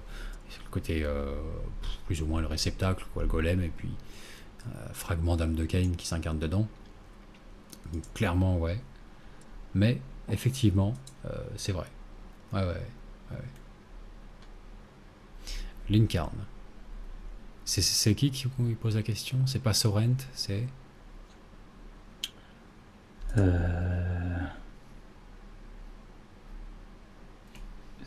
Eldran Ustran. Eldran Ustran, tu sais comment me contacter sur Facebook, je pense que t'es un habitué. Tu connais. On en reparle en privé. Ça se pourrait bien, ouais. L'incarne. Peut-être un petit amendement, une exception en plus. Il pourrait bien s'y prêter, ouais. Il pourrait s'y prêter. Rotigus est jouable parce que oui, c'est un démon aussi. Ça, c'est un démon du chaos, ça, depuis le début, ça fait partie du... Ouais, clair. Ça, ils sont autorisés. Personnage nommé démon du chaos, pas de problème. Et Sainte Célestine, elle fait aussi partie de celles qui ont été nommées. Ouais, démon de l'Imperium, en quelque sorte, si on veut. Sanguinor. Ouais, Sanguinor, un peu de ça, mais non, le Sanguinor, non. J'ai pas non. Arbitraire, non. J'ai pas envie de voir popper les Sanguinors, c'est pas pareil. T'as le caractère quand même. Sainte Célestine, en dernière analyse, la Sainte Vivante, tu as un côté où dans les comptes rendus, tu sauras... Enfin, je parle d'un point de vue j'allais dire IRL dans l'univers de 40K, ça n'a aucun sens. Justement, pas IRL. Dans cet univers-là, t'as un caractère où des survivants d'une bataille te racontent qu'ils ont vu à un moment donné un ange descendu dessus, mais l'apparition de la Sainte Vivante, c'est elle. Il va y avoir différents plus ou moins patronymes suivant les coins, les patois, suivant. Tu vois, t'oscilleras toujours entre la mythomanie ou vraiment la crédibilité de la source, tu sais pas trop quoi. Le Sanguinor, non, il a ce même côté désincarné, mais c'est quand même le Sanguinor. C'est les Blood Angels, c'est pas possible. T'as le côté trop Blood Angel, trop Blood. Non. Et pas de Primarque démon. Alors Fulgrim, je sais pas comment tu veux jouer Fulgrim, Anthony Dubois, mais pas de Primarque démon. En fait, lisez l'unique petite ligne de règles de la campagne pour l'instant. Elle est vraiment, mais vraiment minimaliste. Tu vois. Ouais, tu vois. C'est con, hein, mais il donne tort hein, à la solution diplomate et un peu fine. Parce que Lincarn, je reconnais, tu vois, je baisse la garde, je dis, c'est vrai qu'il pourrait en faire partie, franchement. Lincarn, ouais. Et du coup, direct, c'est reparti pour Magnus, Mortarion, machin. Enfin, ils lisent pas la petite phrase de règle qui existe, quoi. Direct, non. Direct, non, en fait. Donc, servez-vous du cadre de la campagne et du ouais, fait de ne pas pouvoir vois. jouer ces figurines-là pour créer vos propres trucs.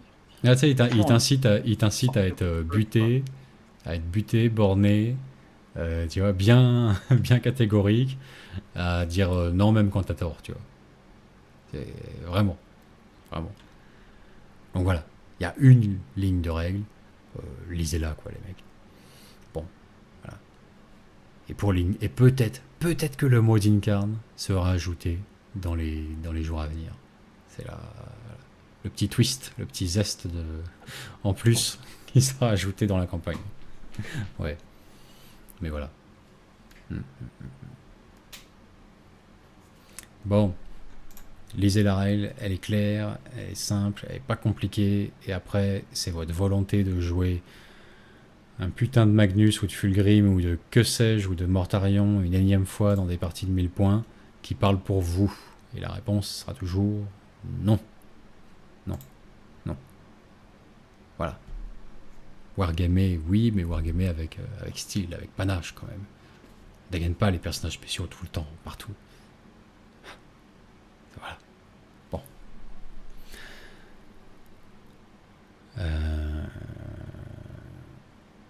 Comment on peut trouver des moyens efficaces de trouver quelle faction jouer? Je comprends pas la question. Je sais pas. Des vidéos de... Suis ton cœur. Ouais, suis ton cœur. Suis ton cœur, Suis ton ou cœur. si t'aimes bien vraiment le jeu un peu... les règles et les jeux un peu pointus, bah regarde des codex review sur FWS, c'est très bien. Par exemple. Voilà. Des vidéos de gameplay, de faction, trucs comme ça, quoi. Bon. Sur ce, on va vous laisser. Ouais. Vous avez compris, je vous fais pas le résumé. Voilà. Plus de rapports de bataille narratifs. Accompagnés de vidéos making of, un peu on revient sur la partie, etc. Du Crusade à l'horizon. De la vidéo Fluff Age of Sigmar qui arrive bientôt sur la chaîne. En septembre, tout ça, voilà. Ça change un petit peu, ça se renouvelle. On apporte ces nouveautés-là. Des vidéos tuto conversion de la part de Gandilf dans le cadre de la campagne, des lives spéciaux Codex Zélote pour tous les convertisseurs et peintres fous là, qui voudraient participer à ce projet Zélote. J'ai oublié un point. Et voilà, des vidéos toujours dans le but de contribuer à la campagne jusqu'à la fin du mois d'août, avec un rythme en fait de parution où il y aura un trou, hein, parce que vacances. Et qu'est-ce qu'on a ajouté d'autre? Plus de Space Marine en contrepartie de vos soutiens mensuels à partir de septembre. Tous ceux qui ont souscrit avant, évidemment, ils l'auront, bien sûr. Mais à partir de septembre, on arrêtera. Voilà. Si vous voulez absolument en avoir un, bah faut vous manifester avant fin août. Et puis, toujours 20%. La carte. 20% de réduction avec notre partenaire qui commence.fr. Alors pour nos soutiens, bien sûr, à partir de 3 € par mois. Mais 20% de réduction sur les figurines. Et la carte du secteur Venexia dans lui-même, la carte spatiale des planètes, arrive incessamment sous peu. Voilà. Bon. Je vous dis excellente soirée, bonne peinture, bon jeu, et à très bientôt. À plus tout le monde.